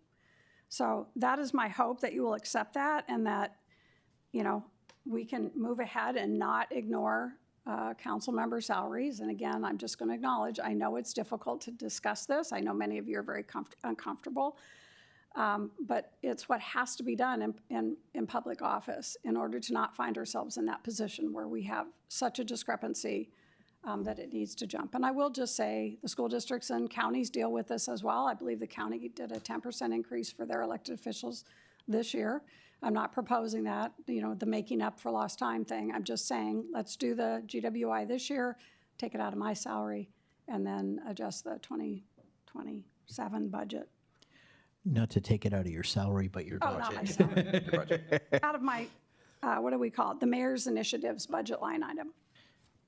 Thank you, Mayor. One, I really appreciate your courage in bringing this forward to us. I agree with you that we do need to be transparent about our salaries. We are paid. We do work for the city, and we make huge decisions for the city. So I appreciate that, and in my role here, I will not have a problem taking a vote on our salary on an annual basis. So I do appreciate putting this on the table. Your initial proposal, I will support if there are other council members that support that. I think the process would be, if there's a support here, kind of from a sense that Administrator Zelms gets, and then it will come back to us if that mayor's proposal happens. I also do support really putting this on the table transparently for our 2027 budget, and moving that through the process that we have on an annual basis. Councilmember Fredericks. Thank you. I guess in my mind, we're kind of a little bit late in the budgeting process for this year and such. I do believe the cost of living increase each year is more like 4%. Is that correct? Council President, Councilmember Fredericks, it changes every year. It's not consistent. So Okay. the current general wage increase trend for 2026 is 4%. The current general wage increase trend for 2027 is 3%. And Okay. it vacillates between usually 2 and 4%. So I guess to keep it simple, would it make sense to just forgo it for the year and just say next year, whatever the average would be, just have that set, that would be the average increase each year, and just be done with it? Administrator Zelms. Council President, Councilmember Fredericks, it really is up to the body. I would just clarify a couple things that would happen. I heard, perhaps incorrectly, 2 different things being said. One by the mayor, change the 2026. Then I heard Council President say you would support changing 2027. Then I'm hearing you suggest that it would be an average of the 2, but we know what the general wage increase is usually a year or 2 in advance. We have typically 3-year contracts. In order to predict it and project it in the budget, we would need to know that. And the reason that it hasn't come up is because when that last 2022 compensation adjustment happened, the motion said, make no future salary changes unless directed by council during a future year budget discussion. That's why I haven't been bringing it up. There are any number of ways that you could do that, but what would actually happen if you made a change for the 2026 budget is that we would remove those dollars from the initiative line item, transfer them as necessary to the salary line item within the council business unit and within the mayor's business unit. That would need to happen before December 1st when you're voting on this. And we would be preparing an ordinance for the consent agenda and first read on December 1st. And then you would have a second read of that ordinance in January. So there is a process. Every single year, you would need to be approving an ordinance with the set dollar amounts for the salary, regardless of what you index it to. If it's the general wage increase, that seems like it would align very similarly to the rest of the compensation budget. But it's really up to the city council how you would want to do that. And I just want to clarify, there are a number of steps that would need to happen between now and December 1st if you feel like you want to change the 2026 budget. Councilmember Palmer. Well, we did discuss this in the spring and the fall of this year, and the tax levy's been set already. And so I am not in favor of changing that. I'm not afraid to talk about the wages. And if we want to bring it up in next spring and when we're talking about the budget, I'd be fine with that. Again, I'll go back to what Ms. Elms just said, was that we didn't ignore it. It was a council vote that said that, we'll let you know when we want to have a raise. So I don't see the necessity to do it now. I don't see the emergency. I'm a little inquisitive if you've got this much money left in your mayor's initiative fund, why don't we just don't leave that in the budget and just not use it? And so I would not be in favor of doing this. This is the first I've heard about it tonight, and so I'm not in favor of doing this. Councilmember Miller. Yeah, I'll just echo Council President Schubring's comments and the mayor's. I do really appreciate her bringing this forward. I agree that it's kind of an awkward process, but it's just the one we live within. And I would be remiss to not look to our peers at Olmsted County on the Board of Commissioners, and they went through a process in 2023, I believe, to look at peers, set a process, and move this forward. I'll admit, as a new council member, to Council Member Palmer's point, I wasn't so aware of Councilmember Keen's past motion to freeze conversation about it in a way. So I think it's an opportunity. I'll support moving forward a regular process. I think the general wage increase makes sense, and I would support the mayor's recommendation in moving her budget for the 2026 year to keep it budget neutral, but not push it out another year. Other council members, anyone else want to be heard on this item? I just need to clarify that I'm hearing 2 people support changing the 2026 budget. That's all I've heard. But I've heard more people support talking about 2027. So with 2 people that vote. That's the read I have as well. Councilmember Doring. I would also support modifying the 2026 and then exploring a process going forward in 2027. So accepting the mayor's suggestion. And I'm still not hearing a majority. Yep. So I just want to make sure people are clear that Anyone that's else what want to I'm be hearing. heard on this item? Councilmember Wall. Yeah, I think it's only fair to weigh in, and the mayor and I have talked about it. I think that she makes a very compelling case, and I thank her. It does make me very uncomfortable. These have been really difficult conversations through my entire career as well. Much easier for me to advocate for staff members than for myself. I think that we'll always be able to talk about what's the best use of $19,000, whether that's compensating council members or offering $20,000 to a new home or buying software for $24 million, or that's going to take a while to get there from $19,000. So I am just really uncomfortable. I'd be more comfortable, I think, working toward 27 and making it part of the regular budgeting process. Councilmember Keen. Yeah, again, I've been in some of these other discussions, and I guess I think we've missed the boat in 2026, that we're to the end of the budgeting thing. I consider this discussion of moving funds around almost like an accounting trick, and I don't feel comfortable supporting it. As far as like this general discussion of salary, you know, everyone's in a different place here. Like these jobs usually, this is more of a philosophic thing for me, that do you want to make these the kind of jobs that people who are independently wealthy can come and do for a while because they don't need the income? Or do you want to have it to be something that somebody who does need to have a primary or a secondary income in a home can take on a job like this because you want those sort of diverse voices? That's what it's more about to me. And then trying to keep it to be, you know, we tried to do the AMI thing. The point is, though, with the kind of public trust we have here, we are not able to, by law, do something that says, like, just make it automatic or anything like that. We have to, you know, like, talk to the public and then put our hands up and vote for it, against it. And I guess when I think of it, trying to tie it to something like GWI and do it as the 3% and 4%, that's the easier stuff to do. It's what we did back in 2019 when we said we are making 40% of what the county is, or, you know, 10% of what the city's doing the same thing. And it was a major change. And it's a major upheaval to the community. It's a real trust breaker when you start talking about you were making, you know, 22,000 and now you're at 51,000, something like that. So I'm sensitive to this. I'm sensitive to the budget process, but my record has been to try to do these things, but do them more reasonably. And right now, for the 2026 thing, I'm not there.